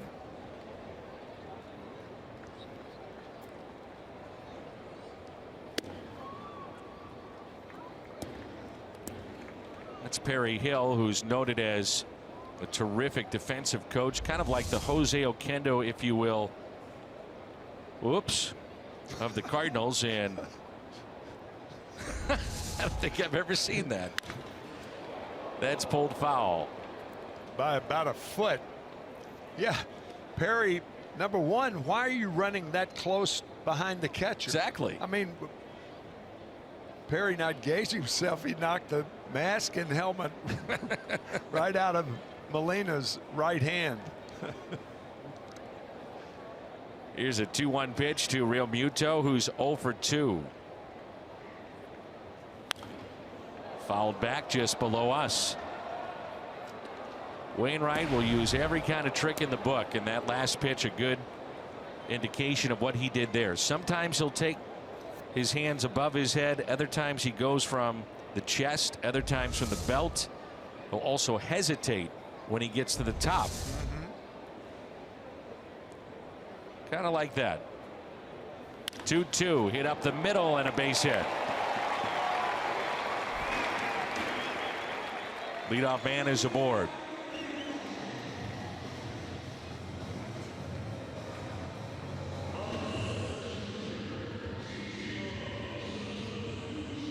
Began our telecast talking about first pitch strikes and the importance of it. Career average over 60%. And the pitches per inning at the very bottom of that graphic, career high nearly 20 per inning, and that's why you only go 5 innings. Why is it important to get a first pitch strike? Well, it puts the hitter in a defensive position. He is 8 of 19 tonight, first pitch strikes. Now 9 of 19. Ichiro steps in for the ejected Christian Yelich, thrown out of this game back in the first.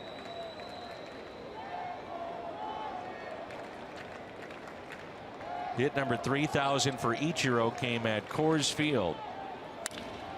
That's up the middle and a base hit. Wainwright almost had it, and he knew it.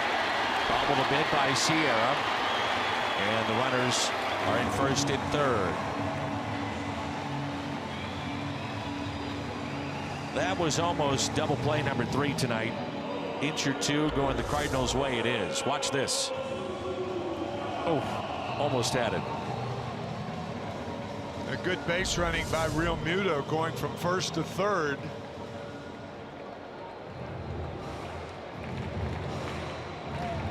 Wainwright would love to get out of this with just 1 run given up, especially with these 2 guys hitting back-to-back, Osuna and Stanton. Brett Cecil starts to throw in the Cardinals' pen.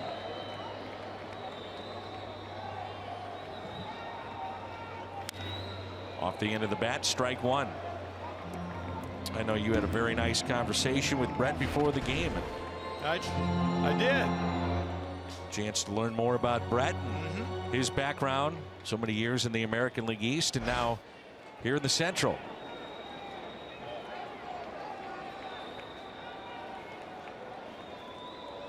Here's the 0-1 pitch.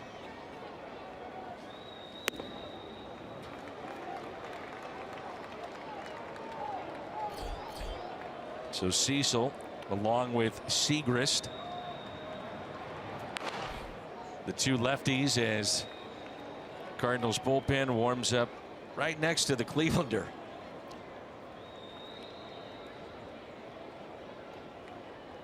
Here's a 1-1. You know, initially when this ballpark opened up, The Marlins bullpen used to be over on that side of the field, the visitors in right field. But as you know, sometimes there can be distractions from fans and whatnot, so they put him in right field.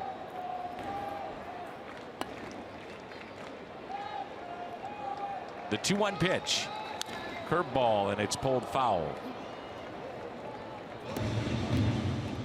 Well, you have Dietrich and Bohr both hitting from the left side, and I'm sure that's what Mike Matheny is thinking here in this situation. If it gets to that point, Cecil comes in to face those lefties. Sure.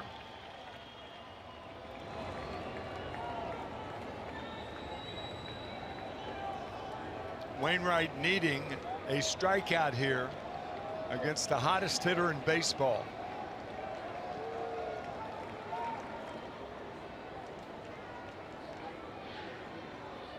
Two, just missed. So one of the bigger pitches of the night upcoming now for Adam Wainwright.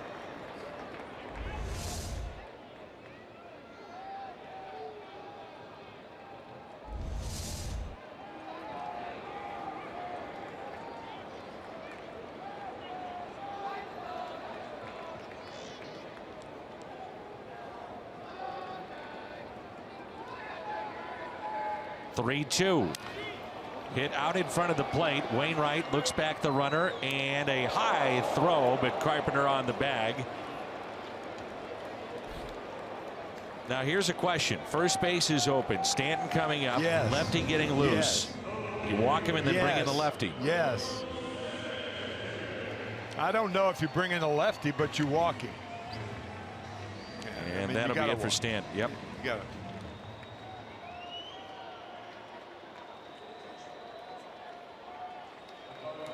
So the bases will be loaded for Derek Dietrich, hit by a pitch back in the 5th, and he has scored the only run for the Marlins in this game. Mike Matheny, a slow walk, and he will go with the lefty. He's almost got to do this, Dan, I think. You know, we said in our opening that it's painful sometimes making decisions about Waino, the way he's been, dejected. But Mike Matheny's got to do this.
Is loaded.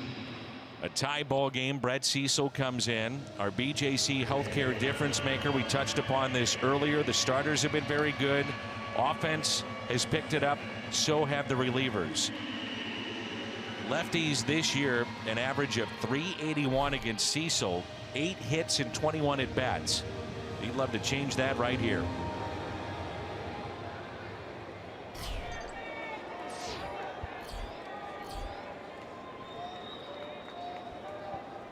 The batter, Derek Dietrich.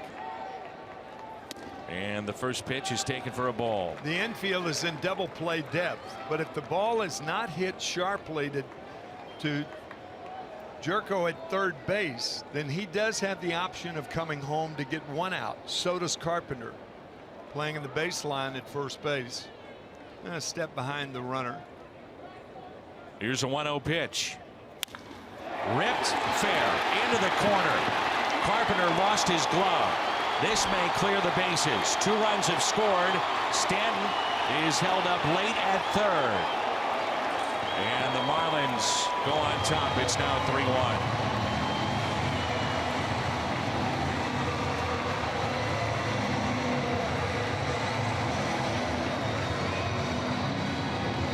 Boy, that ball hit awfully hard off Brett Cecil. Both runs, of course, charged to Adam Wainwright. It's the fastball or a slider that did not slide. That part of the plate, Dietrich hammered it to right field. Infield drawn in now. Runners at second and third. Bohr is at the plate. Mentioned earlier his issues against lefties, but not here. Base hit into right. 1 run will score. That is Stanton. Dietrich held up at third. You can understand why. He had to make sure that that ball got down for a hit. Sure. That's 2 very hard hit balls off of Brett Cecil. I mean, scalded by left-handed batters. That's disturbing. Certainly disturbing for Brett Cecil more than anybody. But this fastball right down the middle, and I mean, just crushed. Close the book on Wainwright. 5 1/3, 4 runs, all 3 in this inning charged to him. 4 hits, 3 strikeouts, walk 3, 1 of those intentional. Now you have a squeeze situation with Riddle up there, first and third.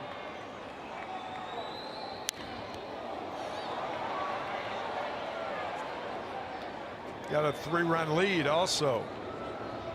Hyundai pitch arsenal. Right now, not a lot of that working.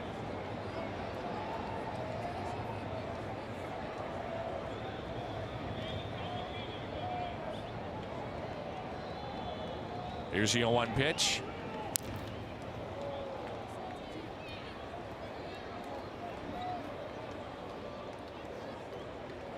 So now that's 10 hits and 23 at bats off of Cecil from lefties. Boy. And Wainwright, this being his 7th start, has been given a lead in 4 of the 7 starts and not been able to hold that lead. Runners at first and third. The 0-2 pitch fouled back in a hittable pitch again that's up in the zone. Yeah, that fastball about eye high to Riddle. No Riddle to him. I think the success of Brett Cecil depends on whether his slider looks like a strike. Usually if it's out of the zone but looks like a strike, it's effective against left-handed batters. Otherwise not. Out to center. Sierra makes the catch. Runner tags and scores. This makes it a 5-1 Miami lead.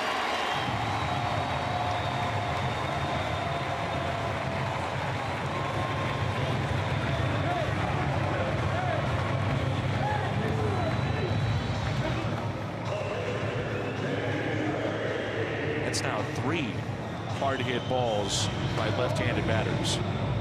First Dietrich, then Bohr, and then Riddle. All drove in runs. That's it out of play.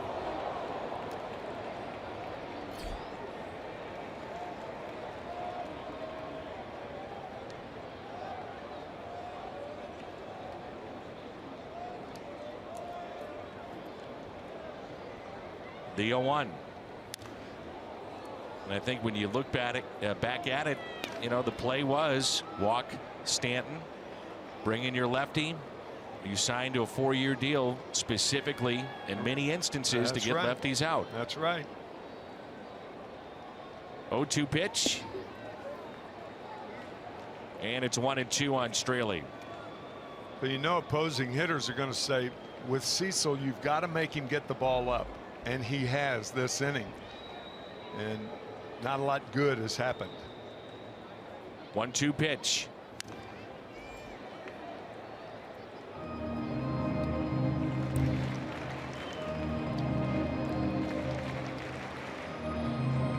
frustrated, dejected Adam Wainwright. We had a shot of him throwing down his glove. Upset, clearly. Proud guy. And a strikeout of Straley. Big inning for the Marlins as they pick up 4, 5-1 as we head to the 7th.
As the Cardinals now trailing by the score of 5-1 after initially leading this ball game 1-0.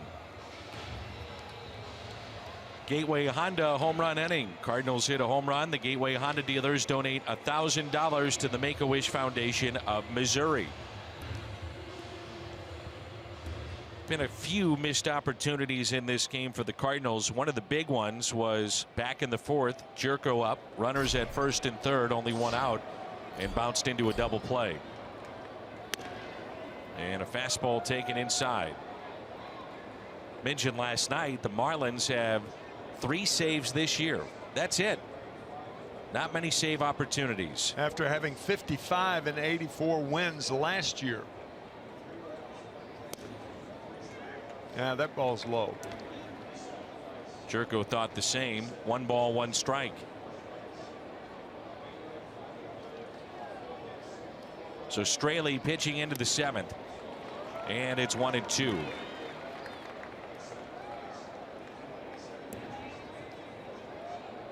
The Cubs losing game 1 of their doubleheader behind Jake Arrieta today. That was in Colorado.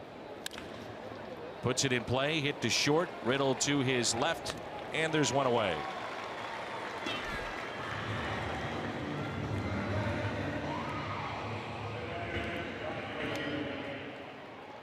Well, Molina caught all 14 innings on Sunday. Played all 9 yesterday. More than likely all 9 tonight. And a lot of times if he gets a day off, it's kind of the 2-for-1. Yeah. Cardinals have that off day on Thursday. You wonder if he'd be in that lineup tomorrow night. Strike 1. Well, it would make it easier on Mike Matheny if the Cardinals won tonight. Then you'd be more inclined to rest him, feeling good about yourself if you set him tomorrow with the off day on Thursday. But if they lose, he's back in there. 2 outs. Because you've got 2 off days next week, Monday and Thursday.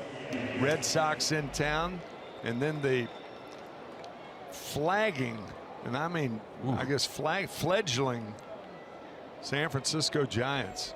11-22, tied for the worst record in baseball. I'm going to put you to work on May 18th at Thursday off day. That'll be fine. Me, you, Bob Gibson, all my on guy, stage. My guy, yes, sir. We have our speaker series coming up at the ballpark, cardinals.com/events. You're going to be signing a lot of baseballs, you and Mr. Gibson. Everybody that buys a ticket gets that baseball. Also a picture with the '67 World Series trophy. You'll be down on the field for a while. Come up, have dinner with us. It should be a great night. Cardinals.com/events. Nearly sold out. That's May 18th. A week from Thursday. Off day for the club. Tell you, I'm honored to be on a ball with Bob, and I'm honored to be at a function with Bob. What's it say about me? Nothing.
Well, you put me on the spot all the time. I mean, come on. The State Farm double plays, and we've seen 3 of them here tonight. Cardinals turned a couple. Marlins have turned a key one off the bat of Jed Jerko. You're telling me in the break that Bob Gibson doesn't miss many of our games, but he likes it. He loves for us to get on each other. He loves for us to kid and have fun. He said, implying that, look, I'm 81 years old. I want to laugh a little bit. And you can hear him laugh. And believe me, one of the great senses of humor. Molina, good play. And it was always lost because everybody's scared to death of Bob, except his teammates. They could see his humor. And nobody really had a chance to see it. I remember having a conversation with him about Warren Buffett recently, within the last month or so.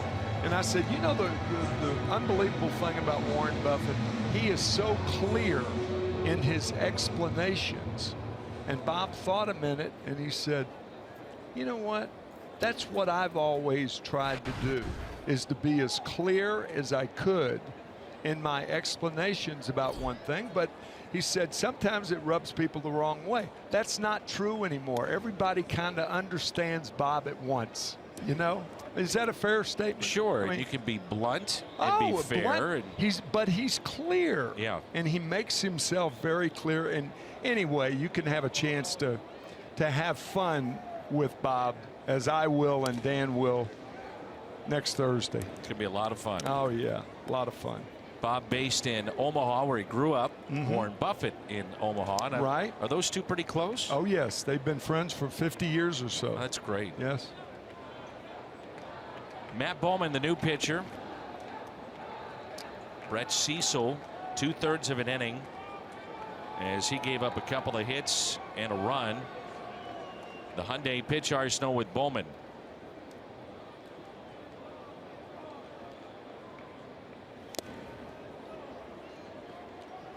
Cardinals have to try to come back in the final 2 frames. Trailing here in the bottom of the 7th, 5-1. I think it'll be a great week for you and Bob, and reuniting with many of those in the '67 team, probably some of whom you haven't seen in quite some time. And some I have seen. Steve Carlton will be there. Only won 329 games. That's all. Second to Warren Spahn as far as left-handers are concerned in this wonderful game. Really looking forward to I would say the ceremony and the Clydesdales, and seeing that '67 team coming out as Bowman knocks it down and makes the play. Good play. Ray Washburn, Dick Hughes, two right-handed pitchers. We lost Nelson Briles about 7 years ago. I wonder if his wife Ginger will be there. I hope so. '64 a few years ago, having that team back was so much fun. You know, and we won 2 World Series and a pennant in 1968. And I remember in '68, 2 guys had made errors behind Ray Washburn. He was the fieriest of competitors. I mean, fieriest, and showed it. And Red came out to take him out after the 2 errors. And Ray said, "How am I supposed to make a living with this stuff behind me?" Make it 2 errors. And he goes in the dugout, and all we did was win 3 pennants and 2 World Series in 5 years. Not too bad. Ichiro grounds out. And Washi said, "How am I supposed to make a living with this group behind me?"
Formerly of the Cardinals organization. He was acquired by Miami in 2015 for Steve Cishek near the trade deadline. Originally a 7th round pick by the Cardinals in 2012. He's a hard thrower, good breaking ball, and last year a breakout season for him. He had 75 appearances, went 6-3, and over 70 innings out of their pen. So he was used an awful lot by Don Mattingly. That's the toughest thing about being a general manager. You've got to make the call sometimes, and sometimes you're not going to be right. It's that simple. And all general managers will tell you that. Hope to be right more than you're wrong. And sometimes you also know that a guy like Barraclough is going to be a pretty good one, but you have a team that can win now. Now. And Now's we're a going to big go for word it. in baseball. Some teams never face a now. That's right. I think that's what makes the run by the Cardinals just incredible in this day and age of free agency and the money that's in the game. It's tough to keep players. Pujols would be a prime example of that. 1 ball, 1 strike here on Tommy Pham. And he laces that into right. That's off the wall. Pham hurrying up to second base, knowing the arm of Stanton, and he's got his second double. But the point being, the Cardinals, the 60s was a great run in Cardinals history, the 40s, and certainly what we're experiencing right now. The early 30s. Yep. Gas House Gang. Dizzy Dean winning Game 7 in 1934. Joe Medwick pulled from the game. Commissioner Landis fearful for his safety in Detroit. Tiger Stadium. I guess it was Briggs Stadium at that time. Here's Sierra. A lot of room to the left side. Trying to shoot it that way, and strike 1. 0 for 1 with a walk tonight.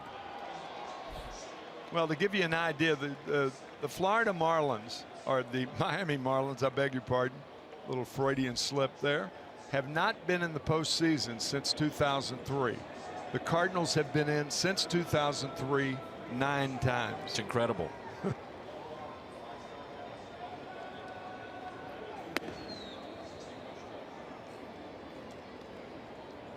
2003, prior to that year, the Marlins went out. They signed Pudge Rodriguez. They replaced Jeff Torborg with Jack McKeon, and 2 key call-ups. One is a colleague of ours at Fox Sports, Dontrell Willis. The other still going and headed to the Hall of Fame, Miguel Cabrera. They were called up from Double-A. There's a base hit to left field. Look at this and look at that. First and third, Sierra nobody on his out. way to second. Heads up play. Oh my God. Wow, what a play by Sierra. See, that's what speed can do. It can open your eyes. Animation.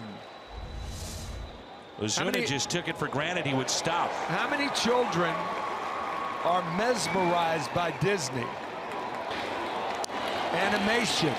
That's what baseball, that's what happens in baseball when you have speed like Sierra's. Great base running. Speaking of the Gas House Gang, Sierra is more of a Gas House Gang type player than any of the Cardinals have had in a long time.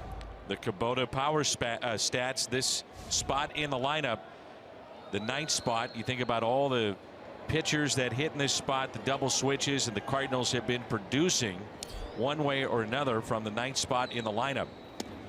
And so Matt Adams will pinch hit. Boy, that was fun to see. It was. And so unusual for a team that is often stodgy on the bases. Sure. And a fly ball out to shallow left, tailing away, sliding. No! That ball drops in. It's a base hit. Sierra to third. Run scores. That's Pham. Here come the Cardinals. It's now 5-2. And the tying run comes to the plate. Ozuna has made 2 horrible plays in left field.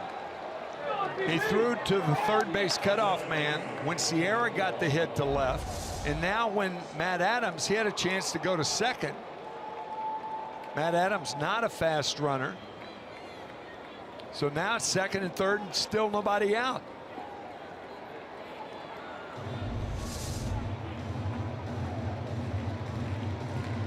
Juan Nieves wants to have a visit with his pitcher, maybe settle him down. Pitching coach here in Miami. Another RBI from that 9th spot in the lineup. It's not only what Sierra does and it catches your eye, but all of a sudden you're in that dugout. You know, Tim, I mean, you played a long time. It's a spark. It's something that, you know, all of a sudden ignites a team. And that's what he just did. You got it, brother. That's why I used the term animation. I mean, it's just like, you know, your team is lifted. Yes. By movement. And here's Colton Wong. Showing bunt, looks at a ball. Yeah, that's just a show of a bunt. He has no intention of bunting. But you could see the Cardinal dugout when Sierra went to second base. All of them were lifted like fans. Yeah. And they are fans when they can't play, you know. Here's a 1-0. Inside, 2 balls, no strikes.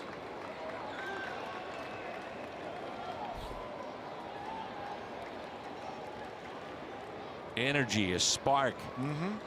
Fun to watch. That has been Sierra so far. The 2-0 pitch. 3-0. Remember Gene Mock, a great manager in the major leagues, used to say in situations like this, put some heat on them. And that's what the Cardinals are doing right now. Take a pitch, maybe two.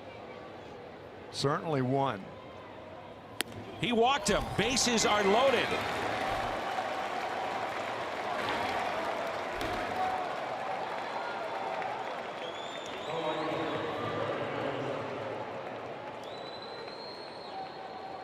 Ziegler is throwing in the pen. They've got to get a lefty up, though, I would think, to face Carpenter. And right now, bases loaded and nobody out. They do have one lefty in their pen, Yarlin Garcia. First pitch to Grichuk. Taken for a strike. He is struck out, hit by a pitch, and popped out to third.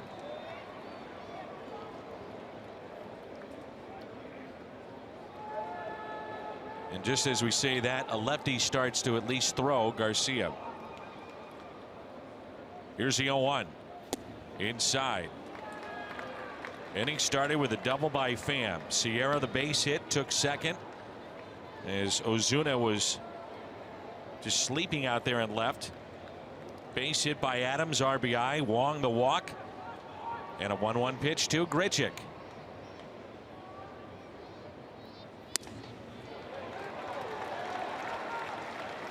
That looked like a backup slider, but certainly a hittable pitch for Randal Grichuk. Finding himself in a familiar 1-2 count. Yes.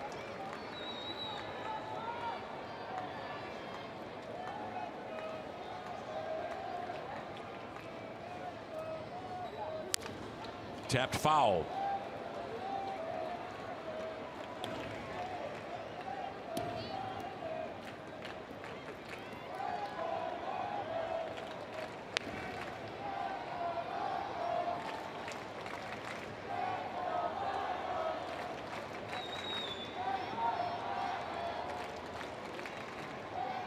The 1-2. Grichuk with a high fly ball out to deep left field. Ozuna is back. Just enough room. One runner will tag. That's Sierra. Adams stays put at second. And Randal Grichuk was maybe a yard or two away from putting the Cardinals on top. That makes it 5-3. That's that wind you were talking about earlier in the game, blowing in from left field.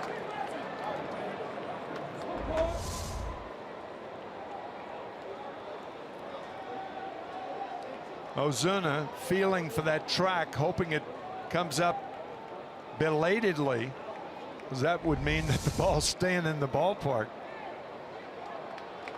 Sticking with the right-hander to face Carpenter.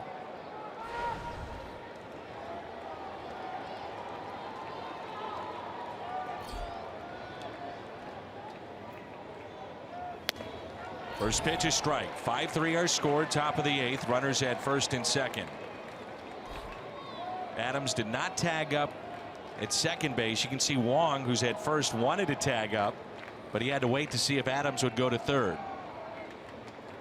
So but both runners stayed put. If you're not going to run and you're Matt Adams, you go halfway. There's no sense in tagging up, because if Ozuna drops the ball, you're going to go to third, not home. That's out of play. No balls, 2 strikes.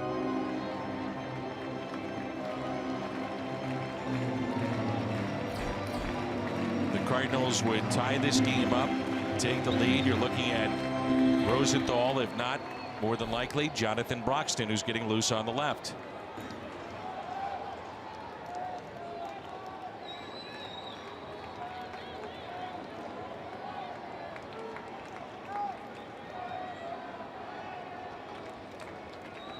The check swing did not go.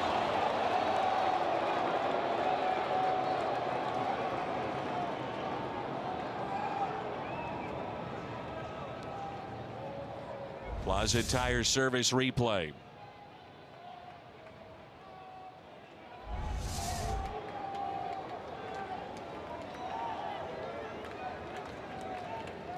Carpenter with 7 home runs this year. Lined out deep into right first time up. He is singled and also flied out to right back in the 6th, and now time called.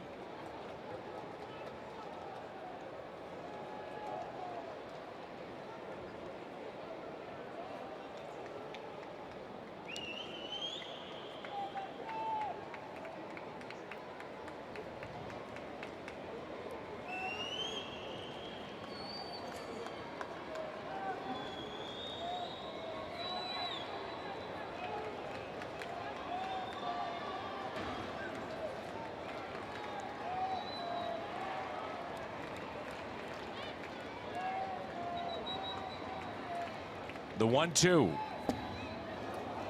2-2.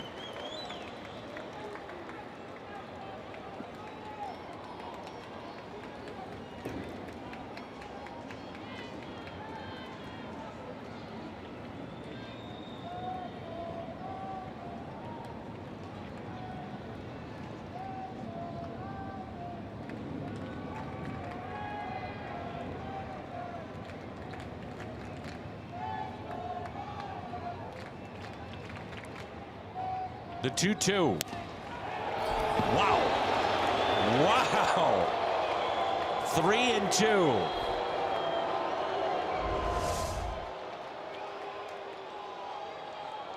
Yeah. Tell you, I know Mike Matheny's not going to do it, but I send the runners here. Got the third baseman almost halfway between second and third. Matt Adams has no speed. Carpenter, contact hitter. Time called. That's a debatable baseball move, I will admit. I'm not sure whether you've got your head turned, so I'm not sure whether you agree with me or not. No, I see it. But you don't agree. Carpenter struck out 28 times. That would be my concern. But he's looking for a fastball. He's going to get it.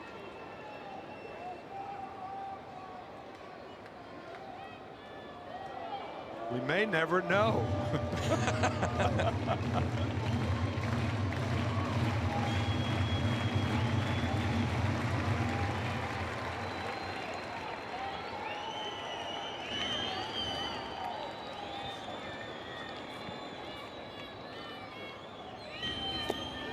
Great at bat by Carpenter. Draws the walk. Bases loaded again. He got the slider.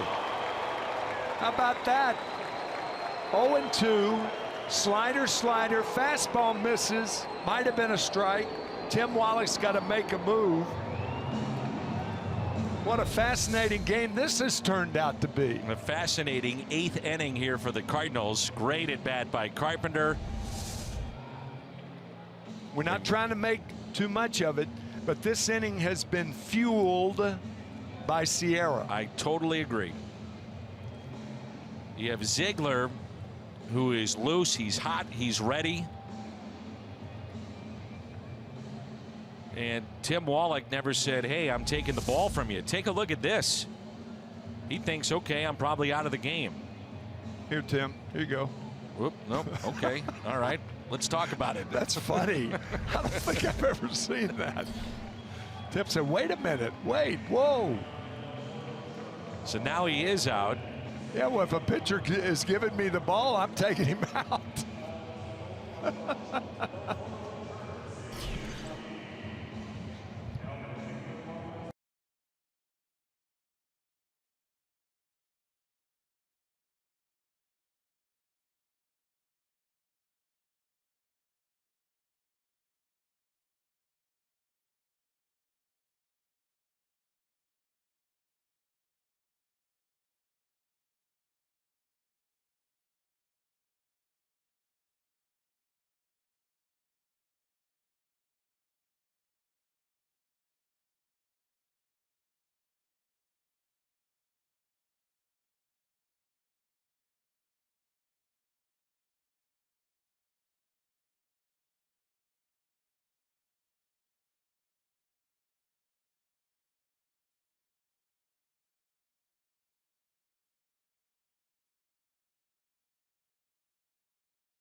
By the way, a Missouri State product, been around a long time, used to be a traditional thrower over the top, but to keep his career going in the minor leagues, he learned to throw submarine style. Now what makes him really unique is the fact that he can throw a changeup as a submariner. That is a unique pitch for a guy who drops down like he does. You just don't see that. No.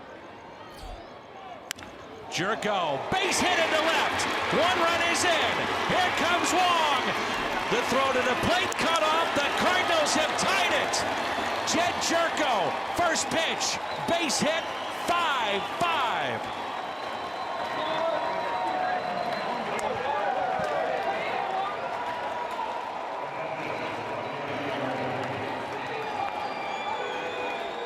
Go back to that 2-2 pitch to Matt Carpenter. And then the 3-2 slider to Walking. And now the base hit on the first pitch by Jerko, plating the tying run in Colton Wong. Here's Molina. That floats in there for a strike.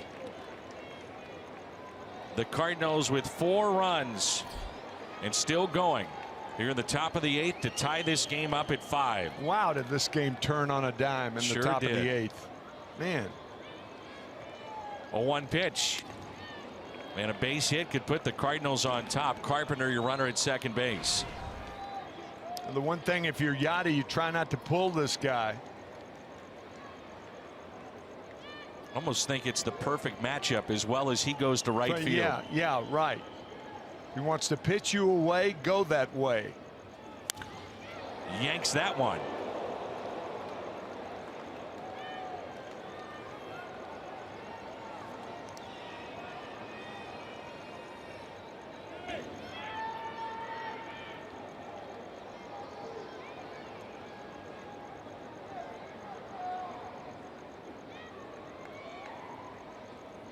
A 1-2 pitch to Molina. Popped up to the right side. Bohr over along with Gordon. Foul territory, sliding, and he comes up with a dandy play. Now Molina is upset. You know why? He just swung at that pitch you just mentioned. A 1-ball or a 1-strike and 2-ball changeup. That was it. Yep.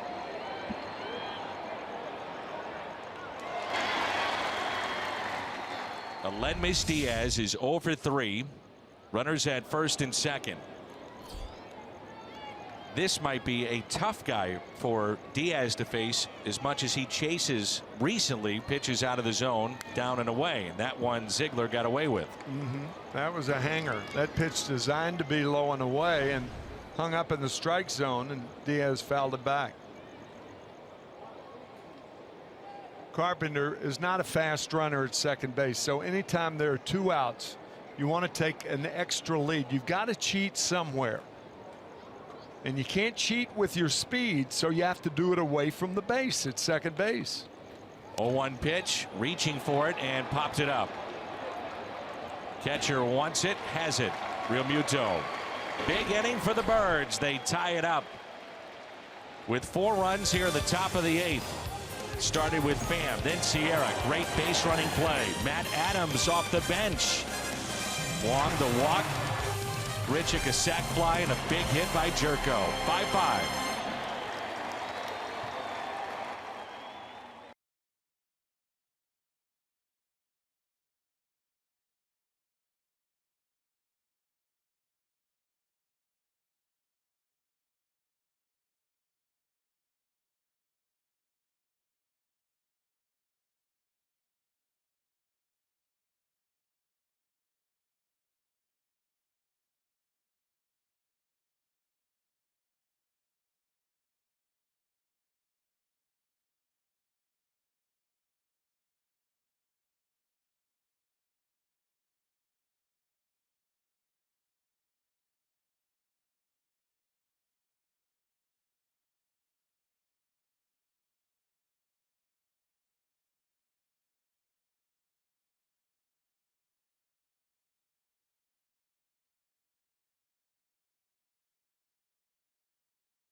Telecast is presented by the authority of the St. Louis Cardinals and may not be reproduced or retransmitted in any form.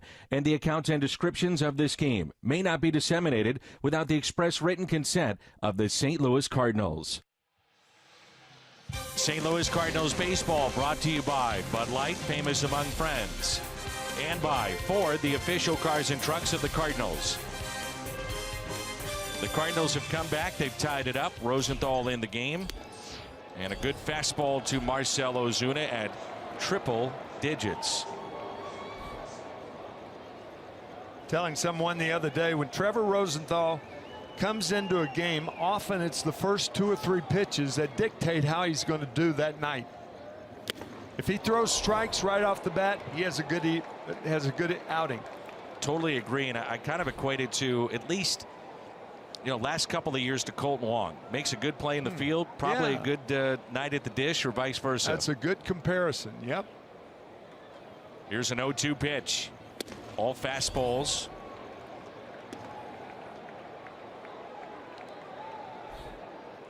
Ozuna tonight, a base hit to left back in the 4th.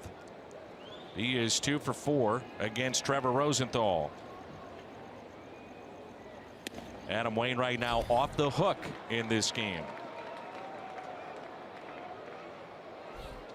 So is Brett Cecil. Good point.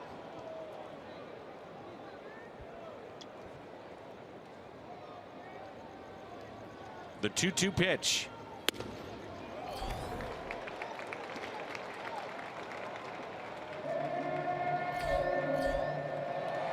Each pitch in this at bat. Better gear it up. All gas. 3-2. Walked him. He slept, of all things, on a 3-2 pitch. You can do that with the first pitch, the second pitch, the third pitch. But 3-2? Oh, man.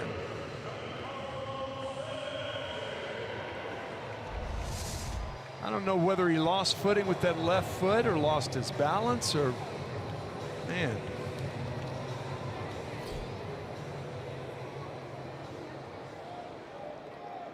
Great matchup right here. Hate to see what would happen if he could center a baseball.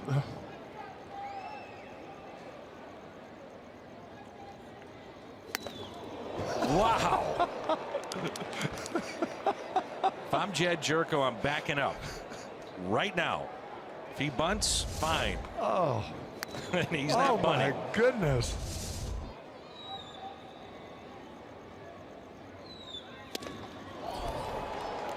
It's a fun matchup. Sure is. 0-2. You could feel it before the first pitch.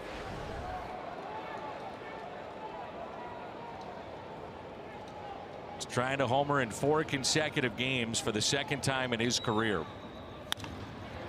Popped up. Big out. Wong backing up. And he makes the catch for the first out, and a big one there in Stanton. You don't see Stanton slamming that bat down at any time, really. No. He's so successful when he's healthy. Those were 3 great fastballs from Rosenthal.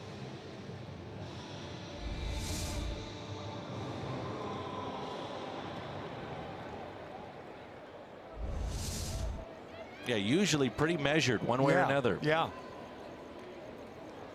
Big hit in this game was Derek Dietrich off of Cecil back in the 6th.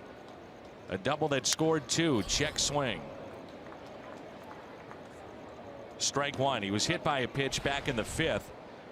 And a ball that barely grazed him, and he leaned into it to start that inning. And things at that point started to unravel a bit for Adam Wainwright.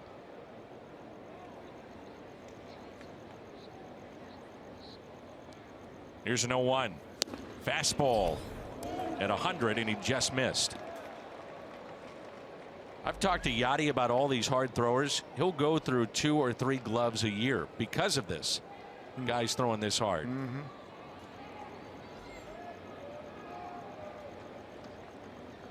Here's a 1-1 pitch. Little flare out to shallow left, and the catch is made by Tommy Pham. Throw to first. And Ozuna is back in safely.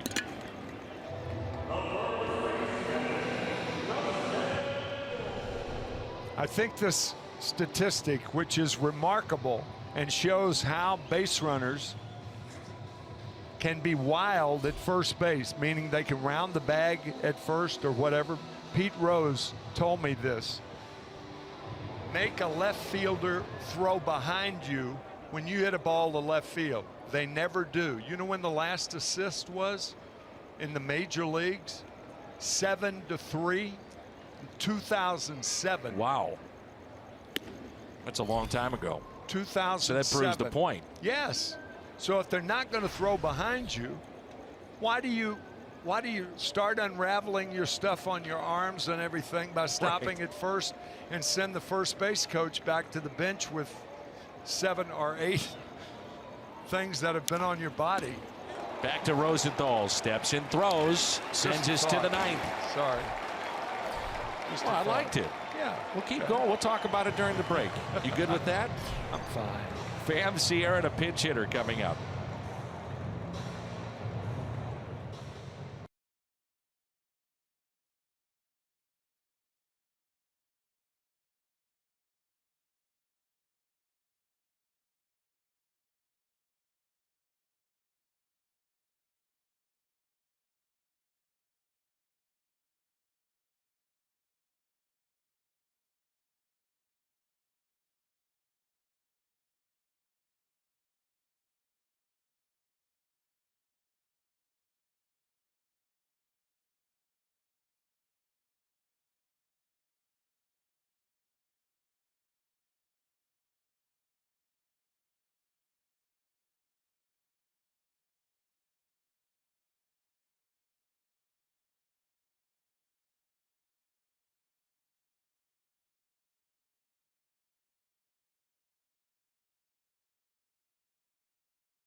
Eighth consecutive road win. The Cardinals have won 14 of 19.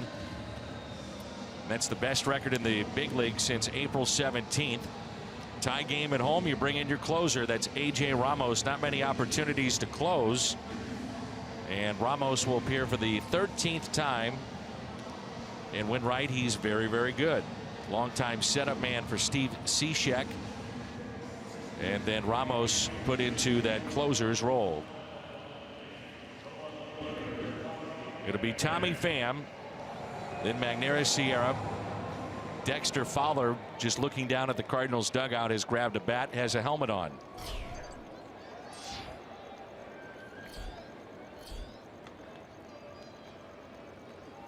Regardless of how this game turns out, both sides, certainly the Cardinals, will be talking about the play by Sierra in the 8th. That it just seems like by, us looking at it, really jump-started this team. Yeah, it really did. It certainly jump-started that 8th inning. The Cardinals tied it with 4 runs.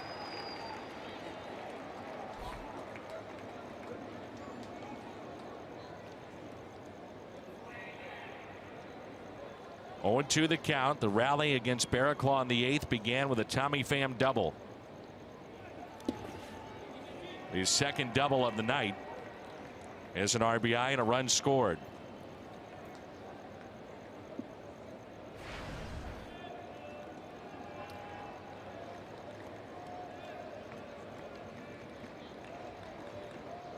Tommy Pham, with every day that passes, makes it tougher to take him out of the lineup. You bet.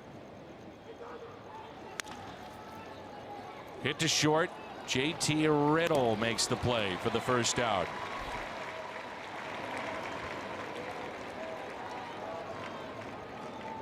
Sierra and his speed, a routine base hit to left, and watch this. First making sure, I mean, you're trailing by 4 runs.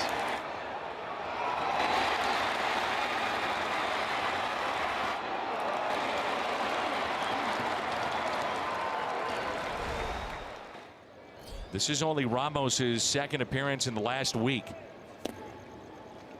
It's something to keep in mind. You always think about a closer and how they stay sharp. Need to be used every so often, and Often wild when they're not used consistently, rhythmically. Dexter Fowler is at the on-deck circle.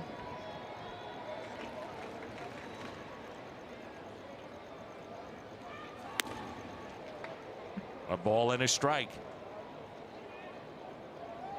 Sierra has walked, was caught stealing back in the 3rd, struck out in the 5th, and singled and scored in the 8th.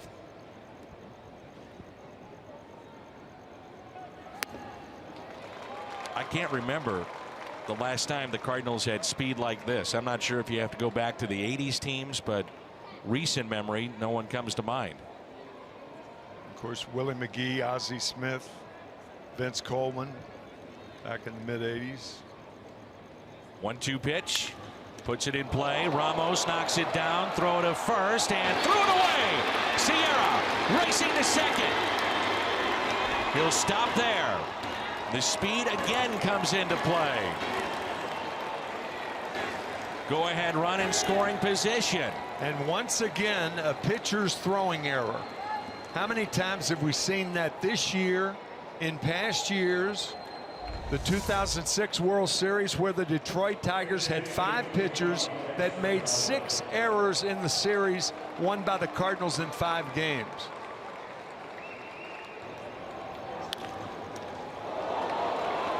Speed, speed, speed. Boy, this young man can fly. Fun. Sure is.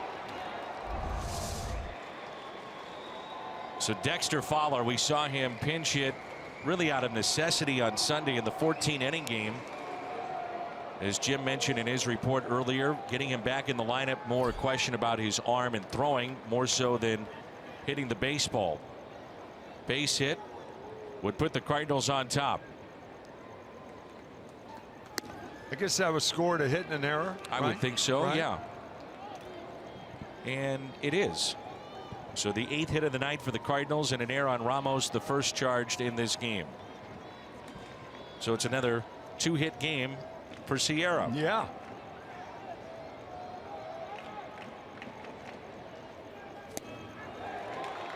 A ball and a strike on Dexter Fowler.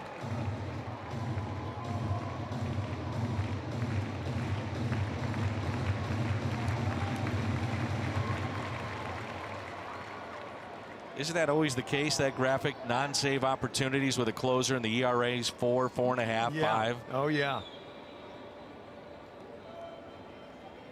Here's a 1-1. 1-2. I've always liked Ramos, and really that term electric stuff really applies to him. Yep. Breaking balls got bite at the end.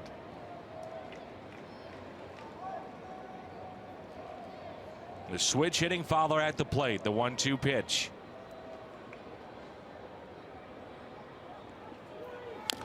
Ouch. Tell you, because that pitch has bite at the end, Sierra doesn't really know that. He doesn't know Ramos. He's trying to learn the league, obviously. But it would be a good time to get a little bit bigger lead, be leaning toward third, where you can go to third on a short pass ball in the dirt. Here's a 1-2. Fowler into right, coming on. Stanton makes the play, now fires to the plate. The throw is not in time. Sierra, his speed, does it again. Fowler the base hit, and the Cardinals on top 6-5.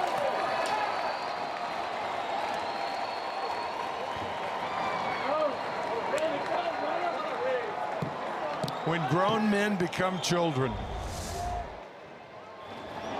because of this. Check it out.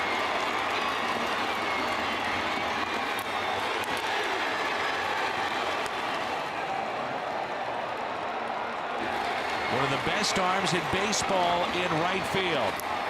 And Sierra still beats that throw. Good read. And the Cards lead. Tell you what, Tim, that is a great read. You got to make sure that that ball gets down, and he knew it and went. Love it. Fun to watch. Gotta love it.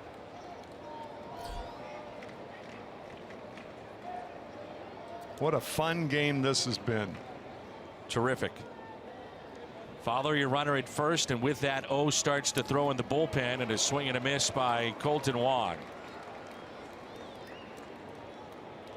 And if the Cardinals can come back and win this game, and right now have a lead of 6-5, it's one of their better wins of the year. Still a long ways to go. Trailing 5-1 in the 8th inning. 0-1 pitch. That's hit up the middle. Tough to turn to at the speed of Wong, and they do for 6-3 on the double play. He was safe. This will be reviewed and overturned, I think. Mike Matheny at the top step. We'll wait and see if it's a thumbs up or thumbs down. It's not an insignificant play because of Wong's speed. If Wong's at first base, I thought he was safe with the naked eye. I would agree, because we've talked about it a lot. Back of the glove, It's right? got to get to the back of the glove. Yep. And the Cardinals, you know, they really don't have anything to lose at this point. Neither does Tim Wallach. I think Tim Wallach's saying, hey, he's got 20 seconds. Where is it? It's already been 20 seconds. Isn't that right? Am I wrong about that? He's got 10 seconds to get up to the top step and alert the umpires that he wants to either challenge or not. He was safe. Those 10 seconds then are included in the total of 30 as to whether or not you make the decision to say yes or no. But the Cardinals will challenge here. Hopefully that explains it. Well, you lose nothing by challenging. Exactly. So might as well do it.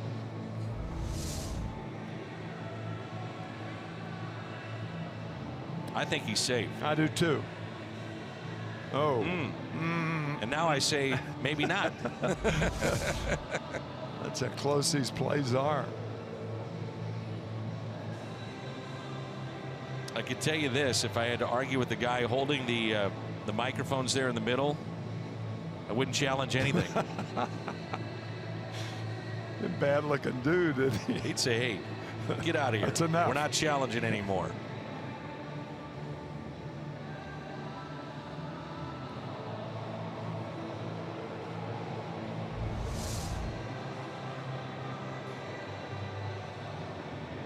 Back of the glove. It's very close. It looked like Colton, you know, in the normal stride. I know, but instead of his foot coming down immediately, it looked like it was suspended there for a second. I guess that's what the slow-mo, the view it gives you.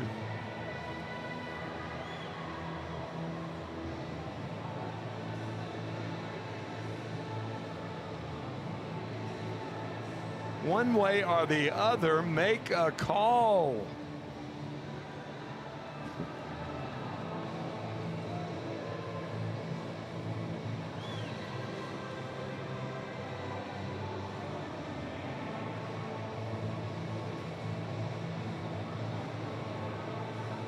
They're going to call him out. So now we head to the bottom of the ninth, but the Cardinals pick up a run.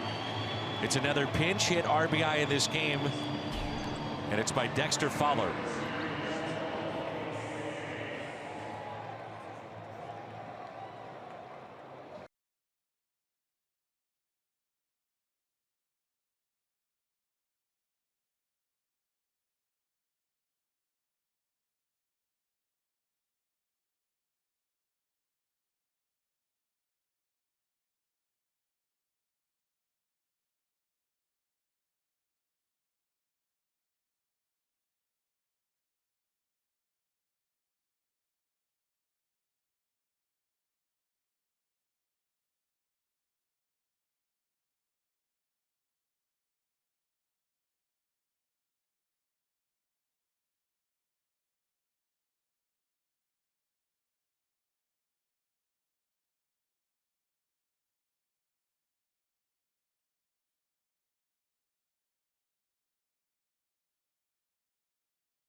Dexter Fowler has made it now a 6-5 Cardinals lead. Here it is again in sync.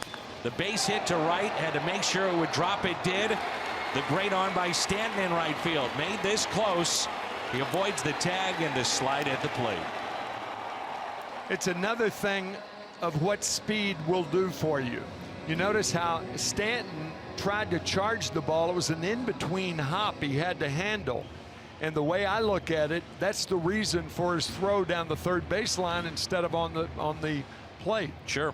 That's what speed does to outfielders. They rush things and do things they don't normally do. JT Riddle starts things off against Seung-Hwan Oh.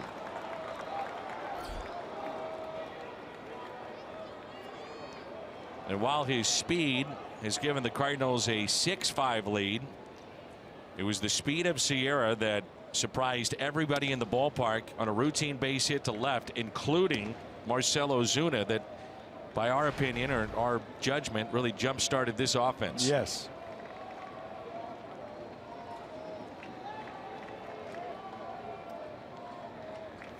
Riddle, ground ball to short. Diaz, charity hop. One away.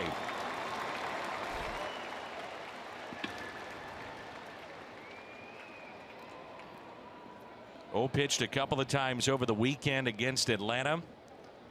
2 innings, 1 hit. And here he is pitching now in game 2 of this series. It was a scoreless 8th inning by Rosenthal, and these two have become what could be a dominant back end of the bullpen, with Rosenthal and O when rested, when healthy, and available to pitch on the same night. Yeah, they take the heat and the pressure off each other. Tomas Tatis. We see him a lot in spring training. He's a backup catcher, highly thought of prospect, switch hitter.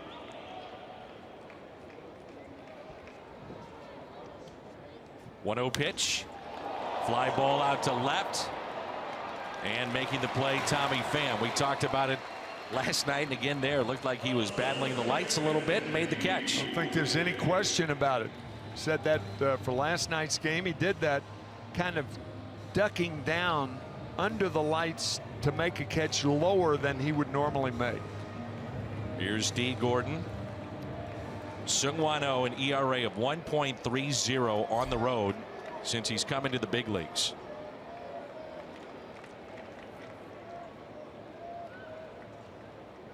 Gordon, first pitch, tap foul. He's on the road when he's on the road, but he's on the road when he's at home. Because he lives in he's in Korea, lives in Korea. Has his brother and his family renting an apartment in St. Louis. 0-1 pitch. Oh, one of the really good guys too, and his interpreter Eugene. They're just a lot of fun. 1-1. Great senses of humor. 1-2 and 1 strike away. Stern Eugene. look of Eugene Koo. The 1-2 pitch, spoiled by Gordon. Thought the best one of the year the Cardinals have had this season was on this road trip, the 14-inning game on Sunday against Atlanta, but this is right there with it. Yeah. If they can get the final out.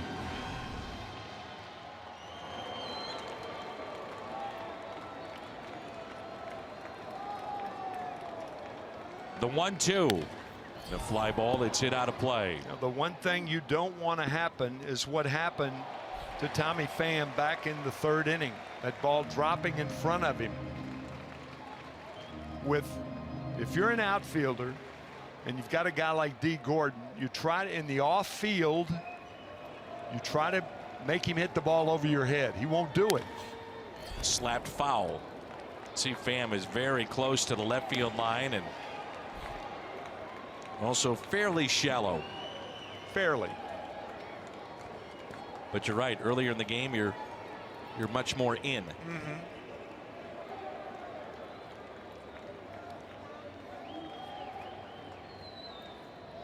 Nano steps away. Touches the rosin bag, and now Molina to visit. Excuse me, Dan, but to me, this is a situation that's almost the reverse of a no doubles defense. You try to make the hitter hit it over your head because he's not going to do it. He's proven it thousands of at-bats, and that's what you have to go on. He does not have power to left field, so cheat.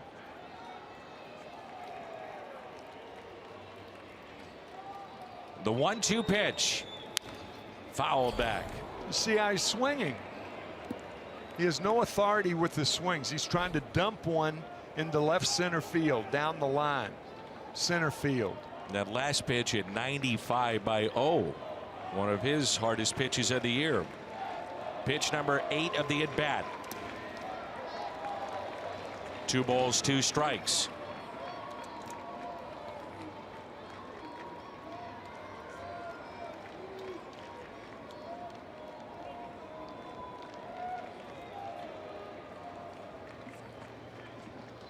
The 2-2 pitch. And a fly ball. Pham is over. Foul territory. He's there. Cardinals win it. Down 5-1 in the 8th. They come back and win it. 6-5, and that's 8 consecutive road wins for St. Louis.